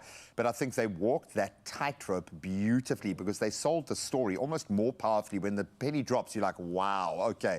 And the fact that they kind of hosted that in the peak of the misogynistic era in the 90s, they just nailed it from every angle. But yeah, I agree with that snub altogether. Not that it should have happened, but that it was indeed a snub. Yeah, I mean, and listen to this. All 5 original song nominees were performed on the show. Ryan Gosling singing Power Ballad, I'm Just Ken, and Billie Eilish singing What Was I Made For, which she actually co-wrote with her brother Phineas. So very interesting stuff indeed, and definitely adding to all the glitz and the glam. But I think the other nominated songs included Dan Warren's The Fire Inside from Flaming Hot, which was performed by Becky G, John Batista, and Dan Wilson's It Never Went Away, and that was from the American Symphony. And then it was Scott George's Wazaze, a song for my people, and that was from Killers of the Flower Moon. Whoa. Definitely setting it up there, and I think definitely just adding to the testament of what I think has been a great year for movies. Really, I was talking to JP earlier, the amount of like conflict that's going to come through from these decisions is definitely testament to the stature of these productions. Well, it kind of felt like the soul, the guts had been ripped out of Hollywood with everything that's been happening recently, and I think a massive mirror was held up for the industry and this notion of celebrity culture and everything around that. So you best be backing that up with some stories of gravitas or something that speaks to societal change or something that is pertinent right now, and absolutely love the fact that these films do represent that this year. So well done, man. Oh, well, listen, we did promise you some incredible things. So, Raul, you're going to head off to the kitchen. Yes. Get back to work, sunshine. Get the stove running for us. But when it comes to Oscar highlights, of course, this was just some of the highlights we brought to you. We will also take a look at the red carpet. Of course, it's always about the looks. And we have 2 special guests joining us for that to tell us whether they think it's a hit or a miss. Yes, and that is with Carissa Cupido and TK joining us. But right now, we need some snacks. If you are going to be catching a belated version of the Oscars, let's see if we can fill that tummy while you do it. Yeah, Mzansi, how'd you like your tarts? You like it with some condensed milk or just some all-round goodness? Well, it doesn't matter what you like. If you try this recipe, this is going to be your new favorite and something you're absolutely not just going to like, but love. And I'm going to be showing you how. I'm going to ask one of my friends. Zoe will probably come and join me for this one, but let me get into the good stuff because a lot of nostalgic ingredients, a lot of easy and simple stuff that we can use, and I think it's something you're going to absolutely love. So while Zoe gets in here, let me talk to you, Mzansi, because, I mean, you cannot call yourself a South African, right? Unless you've eaten a classic fridge tart, and it's arguably one of the most famous and nostalgic dessert offerings, and the flavor combinations are endless. I mean, you get things like peppermint crisp, and the list goes on, so just wait for it. But today, we are heroing another SA classic. We're talking about clover sweetened condensed milk, which we'll combine with custard for a creamy filling. Yes, you heard correctly, and it's a no-bake, super quick and easy recipe to whip up. So follow along, and let's hope we can make this one come together. Zoe, you good on your side? Yes, I All am. right. So we've got some beautiful milk ready. Custard powder and a pinch of salt. I hope that the milk is warm. Yes, your pan is on, so that's all good. Ready. And you simply literally going to make that as you would a normal custard. So whip that all together and make sure you don't get any of those like little clumpy pieces as well. No one wants that. Secret is to keep stirring. Yeah, I think something nostalgic for me was when I used to have breakfast and not mix it properly with the milk, and then you get that like little powder as you bite in. Not the good nostalgia, and that's why we're talking about this, because this is the good nostalgia. This is the way that you make something delicious. We bring in the cream, we bring in all the good stuff, and we've also got another hero ingredient, which I'll talk about in just a bit. But right now, we're really simply just pretty much making some custard, and Zoe's kind of popping in some of that pinch of salt to make it come together. Custard's pretty much like a be-all and end-all when it comes to adding it to desserts, right? You can add it to anything. You can, but I like a classic. Yeah. Malva pudding and custard. Ooh. Malva. Warm malva pudding, right? Warm malva pudding, cold custard. Oh, okay, that's quite interesting. I think there's the hot-cold sensation that I quite enjoy. That's interesting. I don't know if I've actually had it that way. I should try it. I've definitely had it both ways, hot and the steam of the malva, the steam of the custard coming together, and then just combining it is a warm hug. It's a hug kind of a meal for sure. And trifle, it's also quite a big one. I don't know, you're a fan of that? No, I've never been a fan of mushy dessert. As well, I don't know. I know, like, I'm sure your parents as well, they love it. Mine are obsessed with it. The entire family are like trifle for skrik. But I don't know, I never took onto it as much as the hype was there. I think it's the cream for me. It's just, it's a very rich dessert. I love all the elements, but on their own, not all together. Yeah. Zoe, I think you and I should stop talking though, because we're going to create some enemies out of Mzansi. They're going to come for us. What? Zoe and Ronaldo like trifle? That's never been a Traitors. secret. So listen, Zoe, you've perfectly created some custard there. Obviously, this is something that's going to have to cool down, and we've taken the liberty of jumping into the future and done just that. So as you can see in front of me, after Zoe has perfectly prepared the custard, we end up with something looking like this, which is our end goal custard. And you it's want nice the and cool. custard to have a nice jiggle to it. Yeah, a little jiggle, a Monday jiggle. Jiggle. This custard has definitely done its squats and its reps, and you can see how nice and firm that is. So what we're going to be adding to this is our lemon juice. So we've got some lemon juice going into that, and then our hero ingredient, Mzansi, and this is the good stuff. This is that condensed milk, sweetened, and I really believe that South Africa has a special relationship when it comes to condensed milk. Oh, definitely. Look at that. I have memories of my aunt and my grandma putting some condensed milk in their tea. Oh, yes. Yes, I have heard of that. They use it with condensed milk. I was just like really sweetens your tea. I was literally going to challenge you and ask you what's the best way to use it, but clearly you have one, so well done. On its own, like if I can have that whole condensed milk tin like that. There's a little bit of leftovers here if you want to maybe spoon that one or pop your finger in that. But just back to the recipe, while we're chatting about nostalgia, I am in fact mixing up that condensed milk that Zoe's tucking into and cannot resist. And I think South Africans will share this sentiment right now. It's a dessert on its own. And let me tell you, don't worry, we are elevating it and we are popping it into this custard right now, mixing it up with this lemon juice and creating absolute magic with it. So I think this looks pretty good. I can consider this one done. I'm going to fast forward over to the next few steps while Zoe gets the old school custard going on. But this is the real fun part. This is where you can really make magic happen. I've got a little bowl here, a little casserole dish that you can use. Again, you can use any sort of bowl or dish for this. Get creative, have some fun with it. But as you can see, I'm going to line my first layer of this dish. Do you line it? You're not going to crush it or anything? So here's the thing. I actually like to line the first layer. This is something that I did with like my family and stuff. We always line the first layer and then the second layer would be a crush. Yeah. I know that normally there's a crush on every single layer, but I think it just adds variety. Why? Because when you actually cut a piece out, it's easier to actually scoop your entire section out with that little piece at the bottom. So that's my vibe. It's a little bit different, but you guys can go crazy. I know we all have our own nostalgic memories, so you can really get creative with that. But yeah, I like that version of it. And I like the fact that we have options. And I'm just popping my first layer on right now. But it kind of also just shows you there's no right or wrong way to make this delicious tart. Yes. We're going to call it a tart or a dessert infusion. It's a festival of flavor right now, but it is fun. And as long as you have these ingredients and it tastes this good, it doesn't matter how you layer it up. I just want to show you that this is what your custard will look like when you make it. Beautiful, it's smooth, great color, and this is what you'll allow to cool down before you get to that next Nicely step. done, Zoe. So I am finishing up here with crushing those biscuits. I'm getting a little bit fancier, trying to use a little like a little serviette so everything doesn't just go all over the show. You can pop it in a bag, you can do it on a plate, you can go crazy with it. Again, there's no right or wrong here. Pop it in the YouTube bullet and then it's crushed. That could be a cool idea, actually. I like that. And messy-free. Yeah, mess-free too. But I think the fact of nostalgia is also that sometimes a lot of the kids get to help their parents in the kitchen, and that forms part of it, that experience, that like anticipation of, Mom, is it ready? When is it going to be done? Or and we want the broken biscuit. Yeah, and little Zoe eating out the rest of the bits in the can. But like I said, now Mzansi, we're going for another layer over here. Zoe can't help how but you do dessert.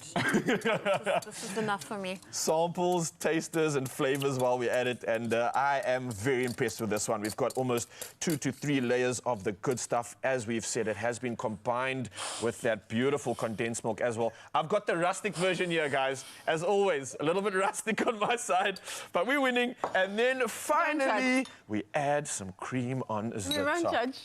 We won't judge. Zoe, we will not judge. Yes, say it out loud and say it proud. We won't judge because there's no wrong way to do this, guys. Like you have heard, as long as the flavors are there, you can it's like reality versus expectations. Wait, let me do a perfect example of that. So here we have reality, and here we have expectation. It's pretty much verbatim, right? It's foolproof. You can't get it wrong. It definitely tastes the same, and that's what counts. Well, thanks so for making this memory come to life once again. I think nostalgia boxes have been ticked here for sure. And for you, Mzansi, clearly you can't just rely on your Oma or your Tiny every time you want some classic fridge tart. You can now rely on Zoe and I. Yes, as you can see with all these expectations. So do yourself a favor and give this incredibly easy recipe a go, and everybody will love it, and they're going to love you for it too. And you can get it at expressoshow.com. Enjoy. Add a spoonful of love to all your favorite things and sweeten it your way with Clover's sweetened condensed milk. Oh, we're going to continue to manage your expectations as we take a look at the red carpet from the Oscars. Forget about the awards. For some, it's all about what people wore and what they got wrong. And we'll get into the red carpet with Carissa Capito in just a moment, and we'll take you behind the scenes there. And then, of course, our resident genius in the kitchen, Chef Clem, has whipped up some budget-friendly ideas for the Easter weekend, some treats that aren't going to break the bank. Stick around for that.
Celebrate World Sleep Day with Restonic this 15th of March on Expresso, with a chance to win one of 10 Restonic Bazaruto queen-size beds, each valued at 5,999 Rand.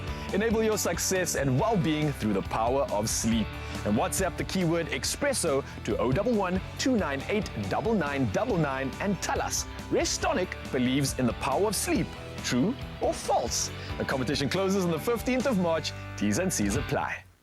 It's my feel-good breakfast show. Welcome back. It is your Feel Good Breakfast Show. It's a few minutes to 8, but let's quickly catch up one final time with your headlines. Thank you so much. So yes, it's a few minutes before the hour, but official duties must commence and national headlines are up first. Now, a 1-year-old toddler born to a SA mother incarcerated in Senegal on drug trafficking charges has been returned to South Africa. Now, the child was born shortly after the mother's detention in Senegal, and the child arrived in South Africa yesterday morning and will be placed under the care of her grandmother in the Eastern Cape, ensuring ongoing protection and support for her. Now, over the past 9 years, the Department of Social Welfare has repatriated 21 children in similar situations from other countries. Sticking to national news, the SA Police Service says it remains relentless in its efforts to uproot the illicit trade in counterfeit goods, as this has a detrimental impact on the economic growth of the country. Now, in a recent operation in the Johannesburg CBD, police confirmed the seizure of counterfeit goods valued at over 9 million Rand. And in addition, they also seized some 8 million Rand worth of counterfeit goods in Rustenburg, Northwest last week. Now, this brings the total value of counterfeit goods seized during the past 4 weeks to some 30 million Rand. Well, now moving to international headlines, and Nigeria has suspended a mandatory levy for organizations employing foreign workers. Now, in accordance, they had to pay a levy of $15,000 for a director and $10,000 for workers in lower categories.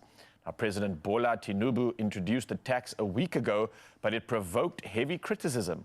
And Nigeria's Minister of Internal Affairs now says the levy has been suspended amid discussions that must first take place between stakeholders. Now, the levy was introduced in the midst of an economic crisis in Nigeria, described as the worst in a generation. Well, next up, Saudi officials have announced the start of Ramadan after sighting the crescent moon. Now, marking the beginning of fasting for many of the world's 1.8 billion Muslims today. And the beginning of the fasting month is also in several other Gulf Arab nations, as well as Iraq, Syria, and Egypt. Now, Oman and Jordan are also on this list. However, in several other countries, fasting will commence later due to differing moon sighting methods. Now, Ramadan operates on a lunar calendar, leading to variations in its starting date among nations. Well, lastly, a headline that all South Africans can get behind. Vuyisile Adunes, a talented painter from Rouville in the Free State, is to represent SA in a prestigious New York International Exhibition. Now, Adunes transitioned to full-time painting in 2017, hoping to elevate his art's value and gain international recognition. Now, his paintings, themed around world peace, will be displayed for a month, marking a significant milestone. And Adunes' heartfelt depictions of his hometown's simple life have earned acclaim, with pieces featured in, among others, the Kruger National Park and many other art galleries. Now, originally priced at 5,000 Rand, his paintings now fetch up to 100,000 Rand, just highlighting his success. And additionally, he's slated for another esteemed exhibition sponsored by the United Nations later this year, further cementing his artistic journey. Well, definitely celebrating this South African and hopefully many more when it comes to sport, because here's G-Man one last time with all the latest.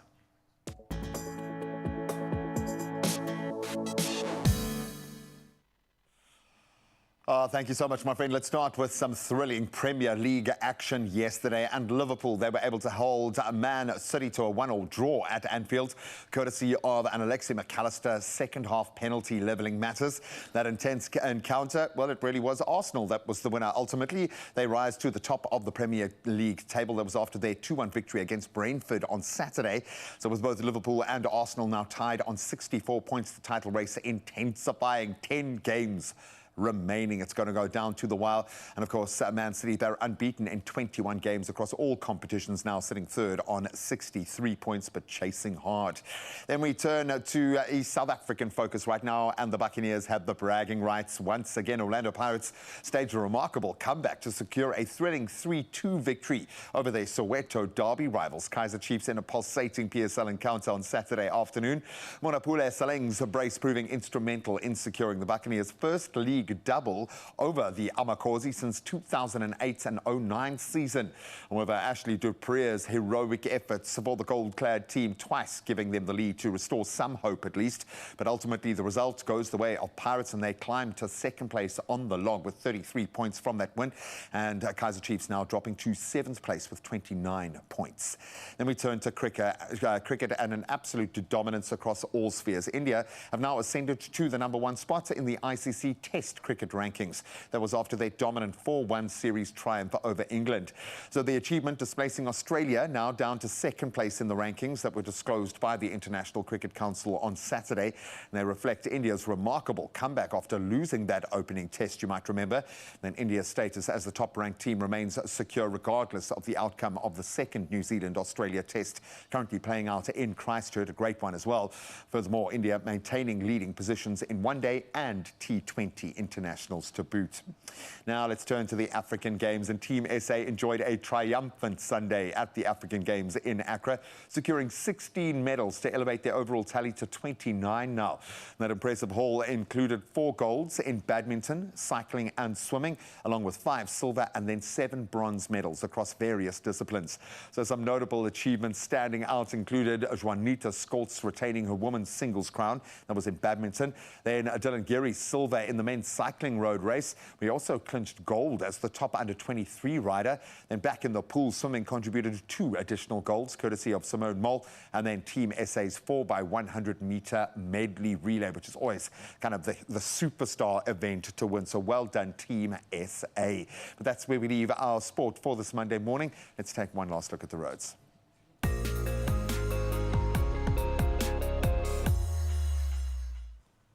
Thanks, Graham. We start off with traffic in KwaZulu-Natal and Amanzimtoti. There's been a truck accident south of the N2 leading to road closures towards the south coast. Please remain cautious while driving. And in Sandton, Johannesburg, there's a stationary vehicle in the travel lane on the N1 northbound before Allendale Road. The right lane is affected and traffic is slow moving. Allow for additional travel time. Then in Cape Town, in Somerset West, there's some congestion on the N2 outbound before Victoria Road. Expect delays and please plan your journey accordingly. That's your traffic. Let's take a final look at your weather.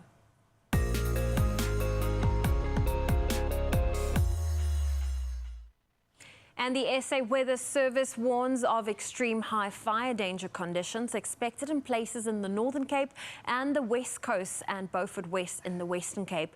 The same warning applies to municipalities of Walter Sisulu and Makana in the Eastern Cape, Mohokare, Manguang, Masilonyane and the Tokologo in the Free State, as well as the Dr. Ruth Mompati municipality in the northwest.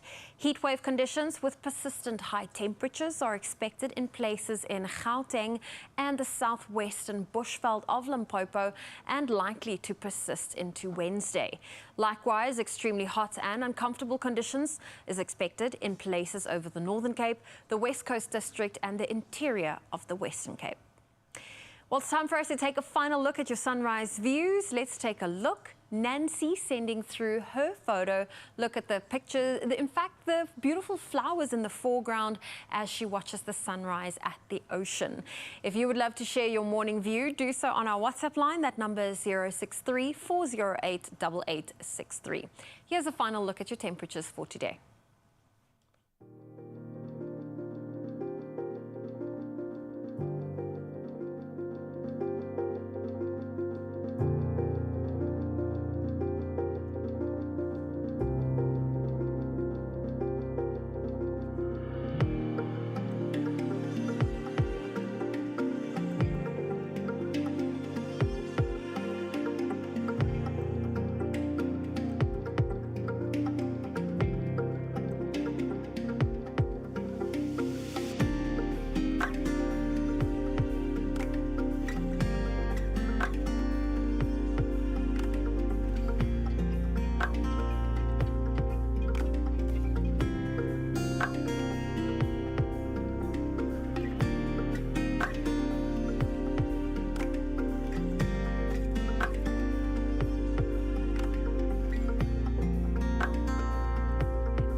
those are your temperatures for today. Well, listen, still to come on your Feel Good Breakfast show. We have 1 hour left and we've brought in the girls. Yes, we have brought in TK and Carissa Cupido. I was going to call you Cupido, but she is our very own Cupid. She is coming to the show. Both of them, we're going to look at our red carpet looks from the Oscars. And then we have Chef Clem, who is ready to bring us all of the Easter treats we need on a budget. So don't go anywhere. We'll be right back.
It's my Feel Good Breakfast Show. Welcome back. Yes, it's time for us to dive straight into it. We're about to discuss the fashion from the Oscar Awards, and we're taking a look at the red carpet. And we have two stylish and gorgeous media personalities with us, Carissa Cupido and TK joining us. Ladies, it's so great that we get to unpack the red carpet fashion. Of course, it's always such an exciting time, but also I feel like we are very critical these days when it comes to judging the looks. Are you both ready? I'm so ready, and I'm also ready to be a bit spicy. I think it's okay. TK, don't be saying this year they didn't bring it like they needed to bring it. I know. I must say I expected a bit more. Did you? Okay. Yes, but I think, not to give too much away, the fabrics came through. Okay. So let's maybe go into a little bit more specific. Okay, so we're seeing texture on the red carpet. Texture, texture, texture. So let's kick it off with Vanessa Hudgens in a tight-fitting black gown with diamond jewelry. That's a classic. Yeah. It could be a little underwhelming for the red carpet, but it suits her and she's pregnant. She's pregnant, and she made the announcement in vintage Vera Wang. We love to see it. I know that she came for people last year to say, guys, don't talk about women's bodies. I'm not pregnant. Meanwhile, look at her. It was actually a little bump debut. Yeah. So it's quite exciting. Look, I'm not going to lie, it's very safe. But thank goodness for that train, for a little bit of drama. Yeah. And then, as I said, like maybe a little bit of shimmer. Ooh, maybe would it be nice with some metallics? But it's a classic look, so it's simplistic in its classic style. Also, as someone that's had a little baba, you know, when you first make your big appearance, you want to somewhat play safe. You still want to be comfortable while you slay. Yes. So I think she executed beautifully. Definitely. Hit or miss? It's a hit. Thumbs up from me. It's a hit from all of us. Okay, let's move over to the queen of the red carpet, Zendaya, who stole the look with this look. Oh, I am obsessed with it. I've been seeing a big theme of metallics, and especially with Zendaya carrying that theme because Dune 2 is coming out in a couple of days, and she has just been honestly bringing so much modernity to like a sci-fi movie. Yes. And I love to see on the red carpet all the time. I mean, her stylist team has never failed. No. 8 plus 8 is 8. minus 4 plus 8. 0. And what she did, and because she did. Don't ask me about maths, TK. No, we shine in other areas. But yeah, she ate this look though. Eh? Oh, she ate She ate it. Yeah, I think that she just knows exactly how to work with her body. Her shape is always on point. Yep. And that fabric, what is that? Goodness. That is beautiful. It's That like really melts off her is. body. Just gliding. It's just playing Looks like perfectly. liquid. Yeah. Okay. Love, love, love. Thumbs up from all of us. 100%. Yes. Now let's move over to Lupita Nyong'o in a custom-made gown with feathers and a perfect shade of dove grey. Yeah. I'm here for Lupita. She can honestly do no wrong in my eyes. She also recently announced her relationship on the low, which is really nice to see her just glowing and looking beautiful on the red carpet. The feathers added like a feminine touch to what could have been quite a cold look. So I really love that combination of the two of those, right? Yeah.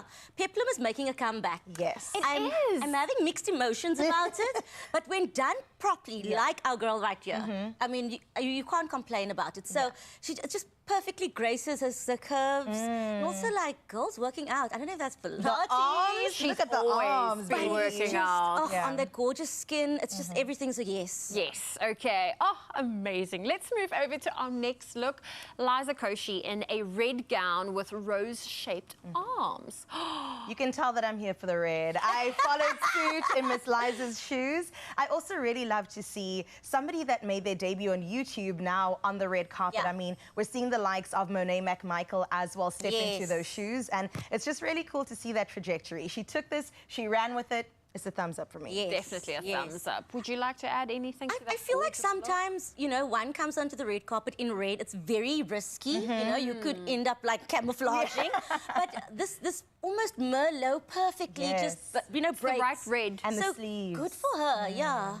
Love it. Oh, let's move over to Gabrielle Union, who wore a crystal embossed two-tiered gown with jewelry. Again, Peplum coming through. I see. Quote me on this, guys. I'm telling you. But like in the most modern way, right? It's not giving 2006. It's not giving all of us looking like we're going to work, even though we're 12 years old. Like in our dresses. She really, it's just, she absolutely killed it. I also love the metallics coming through again. Also, Gabe Union on a red carpet is always a moment, and this is no different. Oh, okay. Gorgeous. One of my favorites, but I'm biased because I interviewed her during Pitch Perfect 3 movie release, but Haley Steinfeld, she looked like a fairy in this gown with gold flowers and some detail and drama. It's giving goddess. Yes. It's like, it's just commanding attention and it's done so beautifully. She's obviously moving in the shot, but like the fabric is doing everything it needs to do. Soft. The way it flows with her, the way it moves with her. And even the wrist detail, like just so beautifully balanced. Definitely. I thought you guys wouldn't come here and be hard and judge the looks. I think you it's guys coming. are loving it. No, but you know what the judgment is? That people didn't, there's no edge. Yeah, everyone missing played the it safe, edge. therefore it's going to be a thumbs up. You know who always used to bring the edge was Lady Gaga. Come on. Lady Gaga brought the edge, and I think that inspired others to be edgy. Yeah. Let's move over to someone that I think might be bringing the edge and her very unique style, Billie Eilish, who stuck to her style in a long skirt and a blazer. Okay, here comes the spice, okay?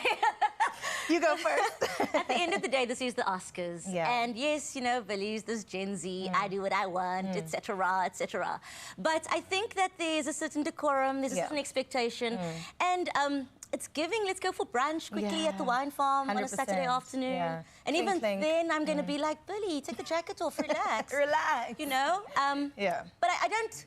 No, I don't like it. I'm going to be You straight. don't like it? Okay. Well, I love that it's Chanel. I do love that she represented and new gen, ripping the old school. It looks really good. But yeah, it's a miss for me.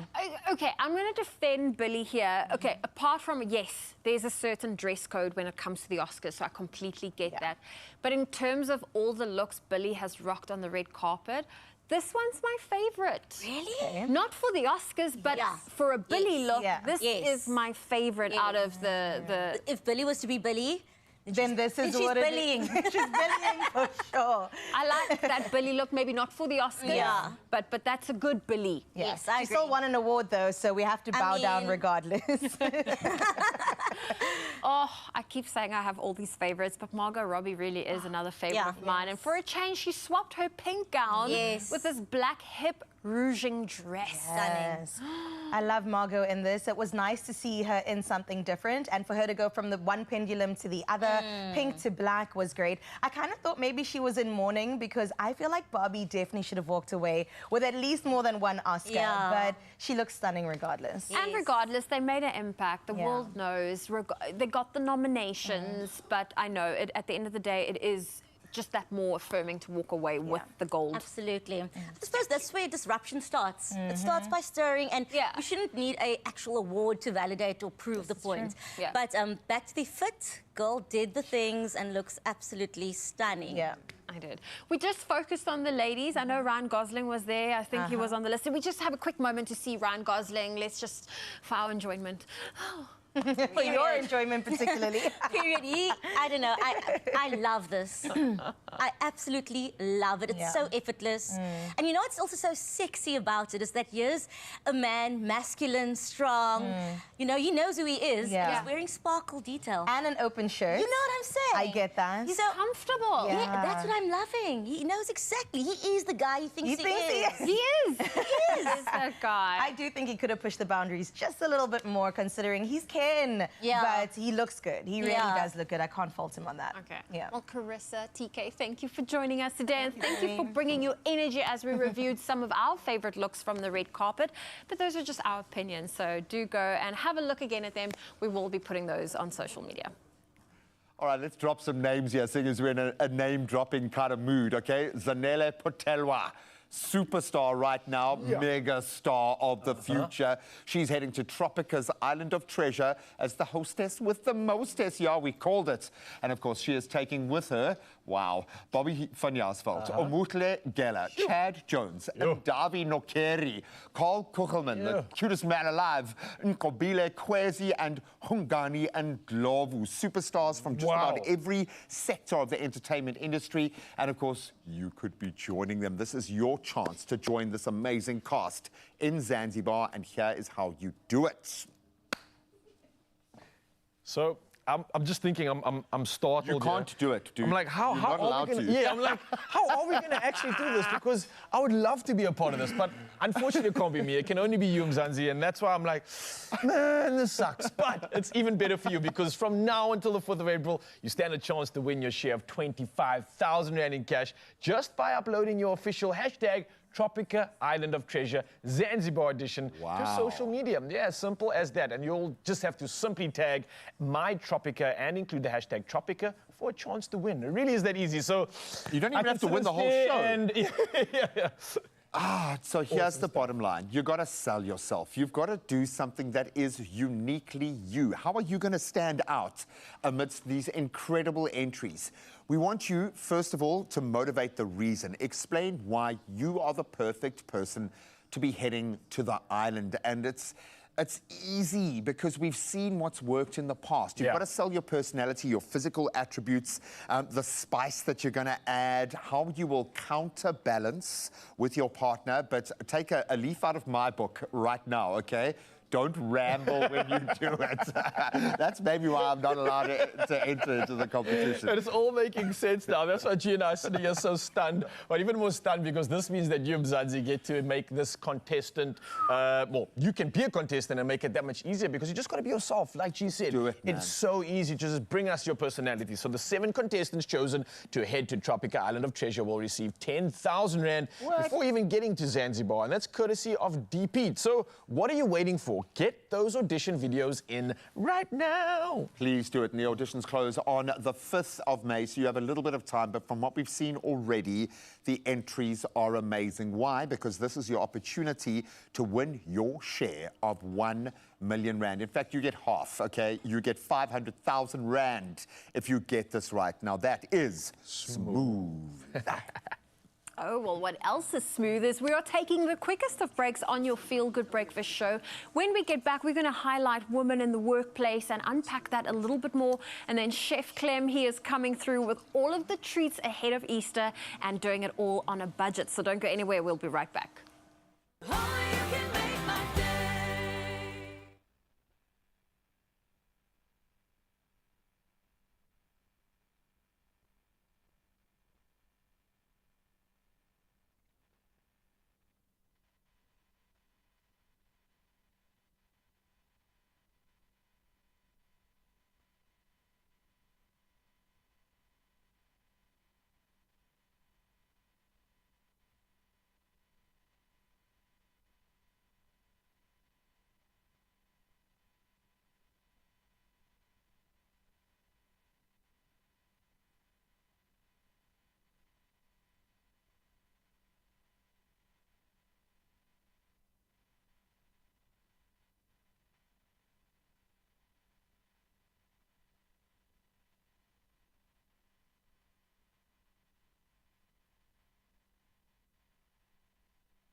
It's my feel-good breakfast show.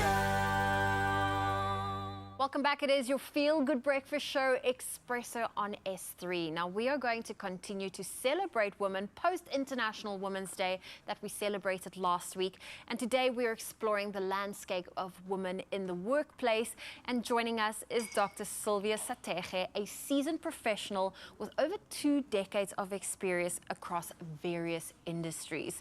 Dr. Satege, it's so great to have you here. Thank you for joining us. Good morning, and thank you for having me. Doc, we're going to go TED Talk here. We're going to make you summate your entire life and business journey in just one moment, because I would imagine being a figurehead within business, you often have to encapsulate what it is that you've achieved and where you're going, which is why we brought you into this space, so that you could be that true north for so many women wanting to follow in your footsteps. But would you be able to describe to us your kind of journey? I know there have been so many high points and I'm sure challenging low points as well, but how often do you think about your journey in its entirety? So my career journey has been driven by the fact that I like embracing technology to solve complex business problems, but also to drive growth, right? And maybe thanks to a national private-public partnership that happened in 1994, there was a project formed to introduce technology as a high school subject in South Africa, and I was fortunate to be part of that project. Wow. So I'm one of the first female who wrote technology as a matric subject in the history of South Africa. And that has led me into fascination and wanting to take up a career in IT. It matters. Yeah. It matters. IT matters, right? IT matters. Yes, it definitely does. So took up a career in IT, and I've gained experience across various industries. So I've worked for mining and metals, agriculture and manufacturing, aviation, auditing and tax, and in those different areas, one has gained experience, and I've learned how or what business needs to survive, and I've also then experienced some of the unconscious biases that we face as women in leadership. But having said that, it has been great. And for me, going into IT as well is one of those that is historically underrepresented by women. It still is, even today. And I think we are breaking the norm, and we are saying women can do it and women can be in IT as well. Proving it. Yeah. Proving it, bottom line, yeah. Well, you've had a very colourful career in terms of the direction, the various fields you've worked in. And as you were mentioning all these different sectors, I was thinking, oh my goodness, those are very male-dominating fields. Yes. What were some of the challenges that you think women still face in those fields, largely being underrepresented? Yes, I think I'll mention 3 things that I think are some of the challenges that women face in leadership roles in those fields. One being the unconscious bias. As a woman, you're often questioned, or you find yourself have to express more or prove or motivate why you took certain decisions more than your male counterpart. Right? The second one being that you find yourself as a woman having no sponsorship, no mentorship, no sponsorship, no big brother vouching for you. No big brother vouching for you, and maybe being questioned, and that there is the sponsorship and the lack of mentorship puts you at the back foot than your male counterparts. So that's what I found. But I've also seen that there's great improvement. Things are changing. The fact that we're sitting here today talking about what can be done. Yeah. There is awareness and training. People are aware that we need to help women. We need to work with women, and women are equally capable. And that there is training. There are quotas. Not that we push for quotas. there is legislation that is pushing for women that is helping in reducing some of the challenges that our women are facing. And hit it from all sides. That's my thinking here, is you want to push from every single direction. I think it was highlighted on International Women's Day for us, the fact that it's a nice to have, and it's a great emotional context looking at the journey of where the country is going, but we're missing out on our biggest resource, i.e. the number of professional women coming out of varsity that are the most marketable and investment-worthy products here, assets to delve into. You recently did a business report on gender diversity in the senior management levels, which must have been quite interesting. What were some of the stats and findings that jumped off the page for you? Okay, perhaps let me give you a context about the report. Right, the report measured businesses at mid-market businesses, right? By mid-market, we mean businesses that are employing between 50 and 500 employees. Okay.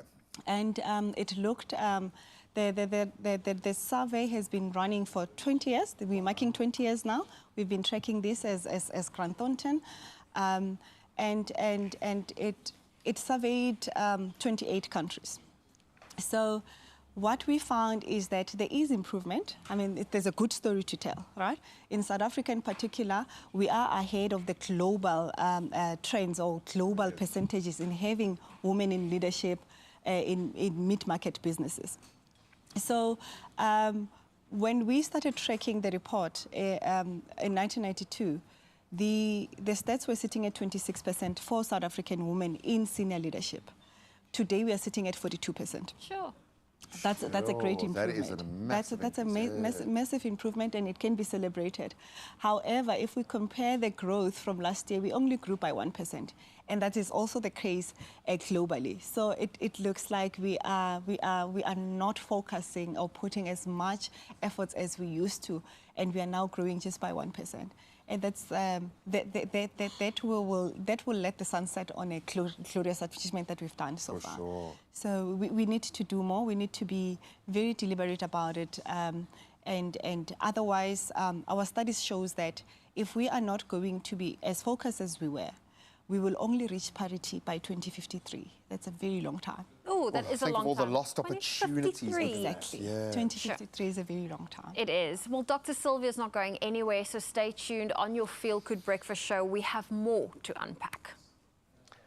Thank you so much, Doc. We'll be back at you in just a bit, but for now, we are back in the kitchen and doing something special with big ones, small ones, hollow ones, filled ones. What am I talking about? Well, it's that time of the year where stores overflow with Easter delights, and Chef Clem is here to lead us on a delicious and flavorful adventure with pocket-friendly treats for the whole family to enjoy this Easter. Yes, please!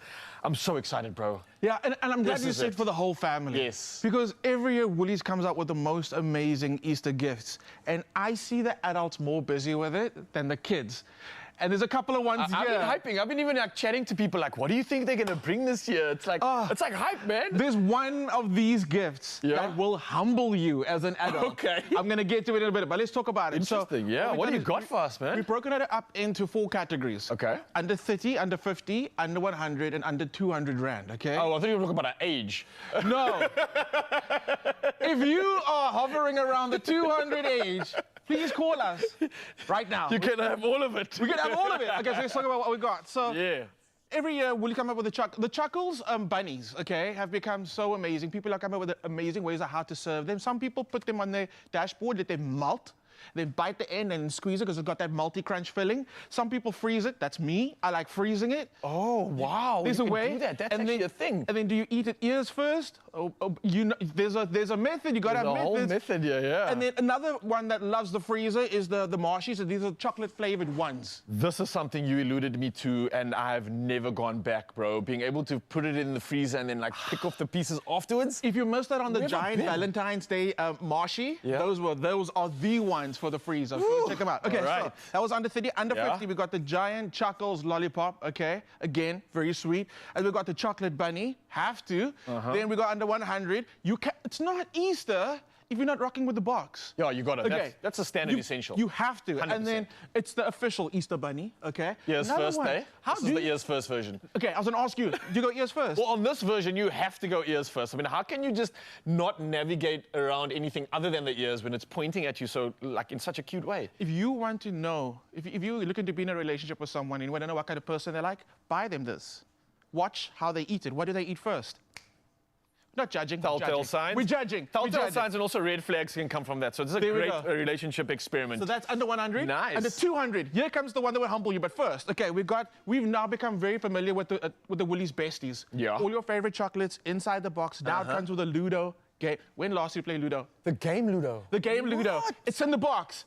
Now here comes the item that will humble you, okay? So we were on a shoot and we saw these when they finally came out. We were like, let's do a cute thing. Let's spin the globe wherever our finger lands on. We'll name that country. Guys, don't do it. You know nothing. I'm telling you now, you don't know. Should we just? Are we going to try it? You know what? No. You know what? In front of the whole In of front of South the- Africa it's right now. okay. We're gonna... I'm admitting to it, and I'm going to do better. I'm going to sit there with a map and just like learn countries. Okay, let's go. Did you do geography in school? I did, and I Oh, got wow, such you good got no marks. excuse, bro. Ooh. Okay, we're here. We are here. It's somewhere in Asia. Oh, watch me offend the whole nation. Don't do it. What do you think it is, bro? Okay. I definitely don't think it's India, though. Because It's not I know India. India's on the left there, I'm pretty sure. So. Okay, Bro, come through. is it China? I don't know. I don't know. Okay, we're gonna find out. Someone from social media is gonna let me know if it's China. I know I'm probably wrong. Okay, so get this. It's amazing. And of course, the globe actually comes undone. It's two hemispheres. What's and inside? Inside, you got all the Chuckles goodness. Okay, and you only get a Chuckles goodness if you can name the country. Now, wanna play a game? I would love to Okay. play. I thought the games were done, but yes, please. No. Let us continue. Okay, so I've got two paddles in front of you. It says 30, 50, 30, 100, 50? 200. Okay? 200, In okay. front of you here, I've got 4 items, and I want you to guess what category they fall under. Oh, gosh. If you get all 4 right, you take the world home with you. The world. I want it all on my whole shoulders. world. Let's Okay, go. let's go for the first one that's in front of you. Ooh, this is tough. Under 50. Under 100? Yes. He's got one on the board. He's got one on the Okay. board. The Chuckles Fantastical Giants. Surely under 50. Wait. There's under 30 as well. I don't know. Under 30? He's got another one. Yes! Okay. The Woolies Mini Bundt Cake Kits, another adult favorite. These are so That's good. got to be at least more than a honey. More I'm than going a honey? under 200. Under 200. He's got 3. Okay, well then, it's obvious. We've got the giant eggs, and again, like I said, these are the mini eggs. Amazing. This is a perfect snack size, I'm gonna be honest with you. These are so good. Can I open it? Can I open it? Yes. No one said no. Yes. No one said no. You have to. Okay. Individually wrapped It's as all for you. well. So Ronaldo Morne, you got it all right. You know, for that, you get the world. Yes. Let me hold the world up on my shoulders go. right There now, you go. Mzansi. I want to thank all my fans. I want to thank all the Easter bunnies that met last night to make sure that they could bring all this incredible options to us just in time for Easter and just in time for Mr. Geography to come through. Come look at that. Bro, we need your help. We need your help. G, this Oh, is no. okay. We've got G's here. Okay. We're gonna spin the globe. I want you to put your finger on it. Don't look. Name the country. It's not easy. And I'm not allowed to look, eh? Not allowed to look. Okay, wait. Boom. Ecuador. Get out of here. No, I don't know. North America. Okay, I was. that was easy. You've got to That was swim easy. across the strait, and Can then you you'll help get there. It's the greater North America. I got stuck on this one over here, bro. We have no idea. Where is that? I said to him that that's possibly India, and I could also be wrong, or maybe China. I don't know. Not quite Russia. Russia's up top here for Yeah, sure. I man. don't know, man. Look, no. South Africa. If China. next week you see the theme, are the Expresso producers smarter than 5th graders? You're gonna know why. I think this is an artist's rendition of the globe anyway. Yes. Maybe not It's the factually. chocolate version. It's all out, guys. Right. While we indulge in trying to figure out where on earth we're going to head to next and find some good chocolate, you don't have to, because you can find it right here on your Feel Good Breakfast Show, and you can indulge in pocket-friendly deliciousness from Woolies. You can shop these Easter treats and more in-store, online, and of course on the app. And it doesn't stop there, because you stand a chance to win 1,000 Rand in Woolies gift cards. Yes, and that's a lot of chocolate. And you can simply reply to the competition post on the Expresso Facebook, X, or Instagram pages and tell us the following. What's your favorite Easter treat from Woolies? Yeah, lots of options, lots of answers can come through here, but don't forget to include the hashtag Woolies Easter. And your competition closes midnight. Wednesdays, the 13th of March is exactly when the day is, and your T's and C's can be found at expressoshow.com. All right, so we've got some information coming up from upstairs. It was China. Was it China? Was it China? Than a presenter. It's Mongolia or something. Listen, Ecuador does make good chocolate, so maybe there's something in that. Oh, you earned it, Brad. Well done. Well played. You got yourself that, bro. Take it away. To all geography teachers, I'm sorry. I'm so sorry.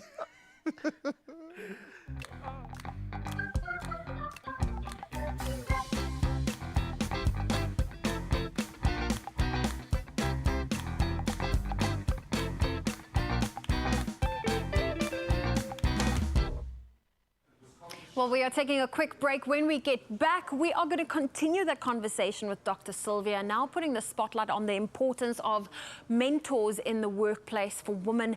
And then we will also take a look. In fact, we'll get a listen to another performance. Mark Hayes is joining us on your Feel Good Breakfast show alongside Daniel J. Dunn. They are ready to perform, so don't go anywhere. We're in Zanzibar for Tropical Island of Treasure. Are you? Did you just swim here from South Africa? There's an easier way to find fame and your share of a smooth R1 million fortune. Simply upload your audition to social media, explain why you're a match for our celebs. Add the hashtag Tropica and tag @MyTropica, and we could see you in Zanzibar. Buy a Tropica now and enter to be on the island.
It's my Feel Good Breakfast Show.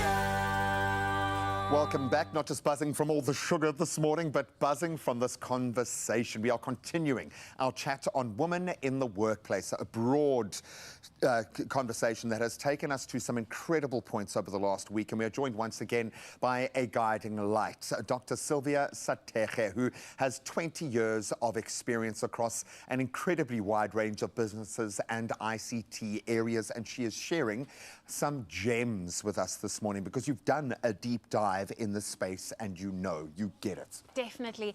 Now, Doctor, we've had, we know the statistics when it comes to that women still have a big path to carve before they get to be seen as equals in the workspace.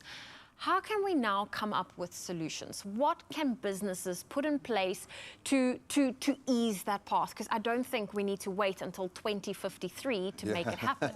Yeah, 2053 is just too far.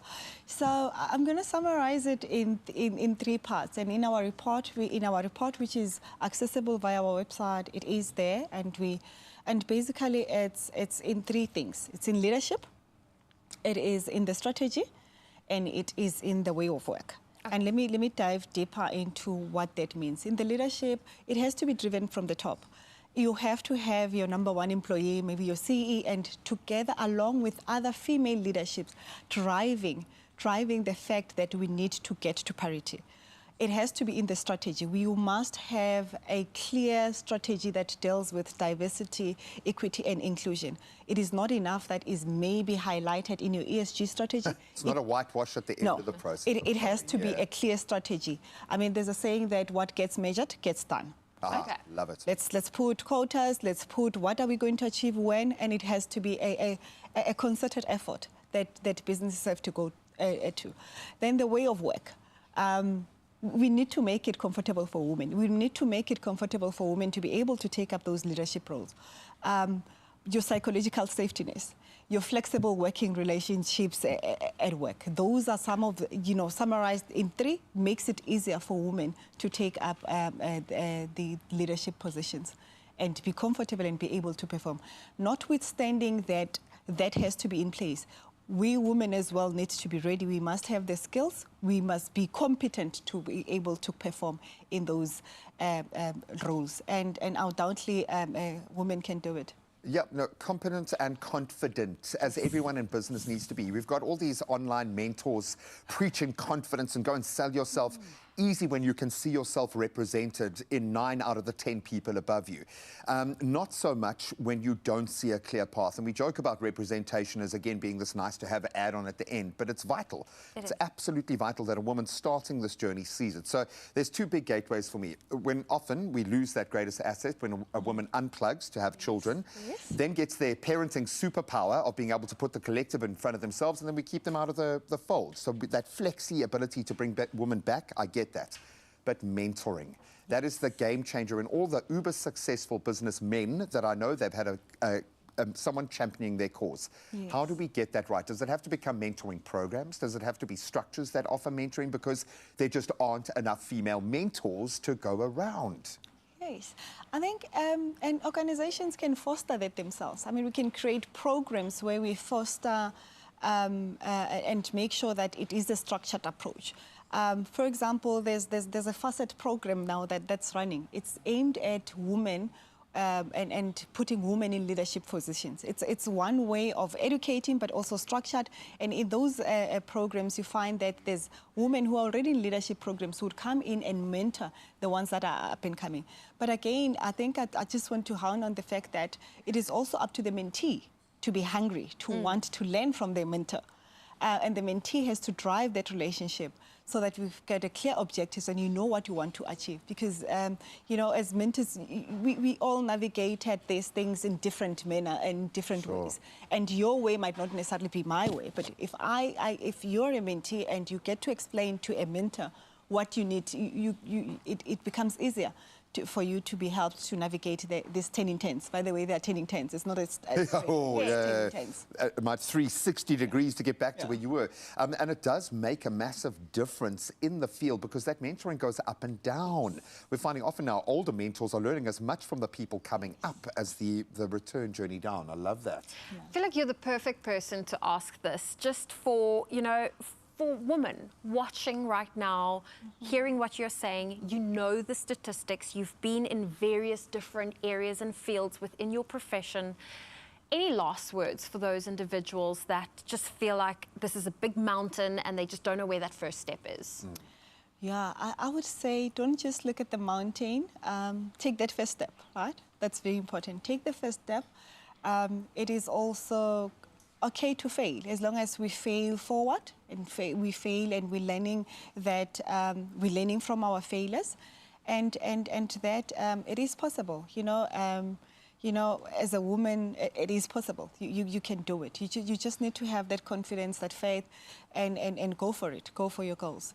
that's all I can say. Well, the fact that you've not just mobilized yourself along this path and proven what you can do, but you've got one of the biggest companies in the world behind you, believing in what you do to such a degree that they're trying to propagate this everywhere they can. That, for me, is a massive, massive move in the right direction. So thank you for representing what you do. I think we're gonna have to bring you back maybe weekly for a bit of a motivation and a chat. The bottom line is there are opportunities. We just have to connect those dots. And so much of that passion, that drive needs to come from you. Don't wait for someone to give you your gap. Go and take it. Yeah, and here's another opportunity to take a moment to make yourself richer. We're going to make it rain lots of cash this March, and that's when you play the Daily Lotto for an estimated 460,000 Rand in jackpot this Monday. You can play now and stand a chance to make every day payday. Yes, there are many ways to also buy your tickets, and that's including in-store, online on the nationallottery.co.za website, the mobile app. There is cell phone banking, and you can also simply dial *120 *7529# and then follow the USSDs. It's that simple. Now, if you want all those details again, you haven't been paying attention, don't worry, we got you covered. You can head over onto our Expresso social media pages. And the real question is, will you make it rain lots of cash this March with an estimated 460,000 Rand in daily lotto jackpots? Well, play now and you can find out exactly if it is you. But what you want to stick around for, Mzansi, is these two incredible performers standing by right now. It's Mark Hayes and the one and only J-Man is coming through and giving us all that new music that we've been absolutely salivating over. And there's one more round coming at you just after that. So don't go anywhere, Mzansi. It's going to get even better.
It's my feel-good breakfast show.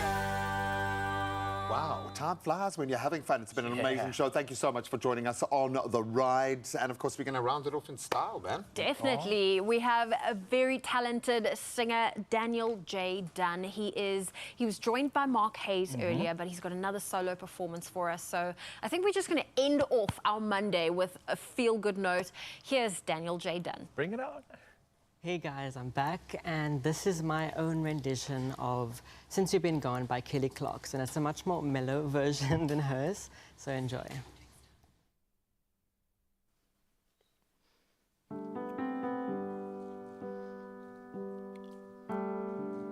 Here's the thing, we started out as friends. It was cool, but it was all pretend. Yeah, yeah. Since you've been gone,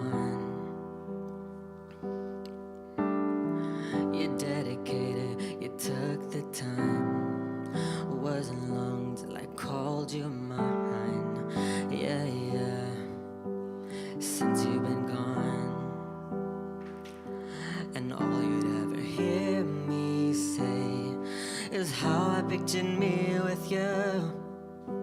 That's all you'd ever hear me say. But since you've been gone,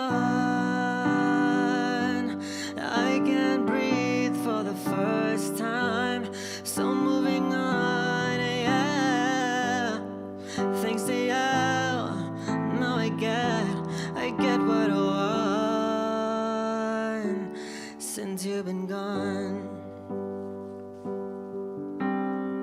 how can I put it? You put me on. I even fell for that stupid love song. Yeah, yeah. Since you've been gone, I wish I could have heard you say, I just wanna be with you. I guess you never felt that way. But since you've been gone, I can't breathe for the first time. So moving on, yeah. Thanks to you, now I get what I want. Since you've been gone, you've had your chance, you blew it. Out of sight, out of mind. Shut your mouth, I just can't take it. Again and again and again and again. Since you've been gone, I can't breathe for the first time. So moving on, yeah, yeah. Thanks to you, now I get what I want. Since you've been gone. Beautiful. Hand off to my friend Mark Hayes, and he'll perform his song. So yeah, take it away, Mark. Thanks, Daniel. This song is dedicated to all the musicians, artists, and creators out there. Keep on hustling. My name is Mark Hayes. This song is called All Roads Lead to Hollywood, and you're watching Expresso Show.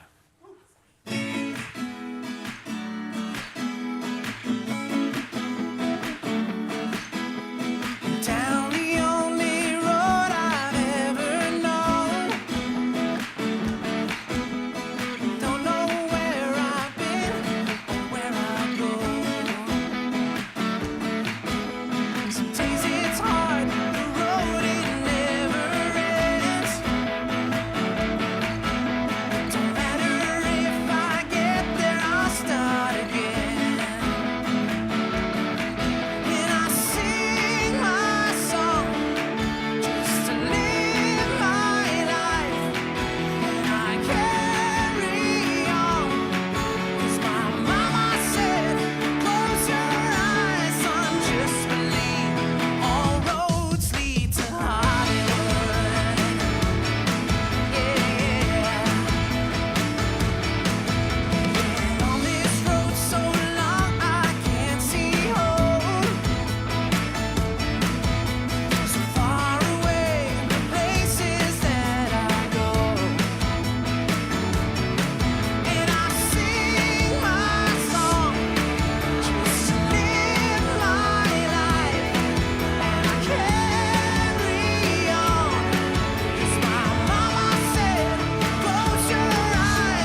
Oh, we love you guys. Thank you so much for blessing us with that beautiful voice. Oh. Can we ask Mark Hayes for one final bow to Yes, just finish please. off our Monday? Thank you for that incredible performance. And of course, remember the name Daniel J. Dunn, who Get in there, also sunshine. joined Mark today. Mark, can we have one more hair Another toss, one. please? Let me One get more another hair toss. one. From both of you. There we go. Love the it. flair of the hair. We are there for that. Well done. Daniel making his TV debut today alongside Mark. I don't think he could have a better mentor. We've spoken so much about mentoring today. Someone to guide him through the industry and help him take those steps. Absolutely magical to have them here at the start of that journey as well. And thank you to you guys. What an amazing day today. Absolutely. So all the pumped and Oscars inspired. magic has still got me all in my feels. I want to thank everybody coming through, JP Sebastian, TK, Miss Cupido, and everybody else that has been part of that conversation. It has been absolutely incredible. I've been exhilarated by the performances and I think inspired at the same time too. And I'm hoping that inspiration carries on with you, Mzansi. It's only Monday, but the feels have come through. It definitely has. Well, listen, we get to do this all over again tomorrow between 6 and 9. So thank you, South Africa, for joining us today. And we promise to give you more magic tomorrow. We love you guys. See you tomorrow. Adios. Bye.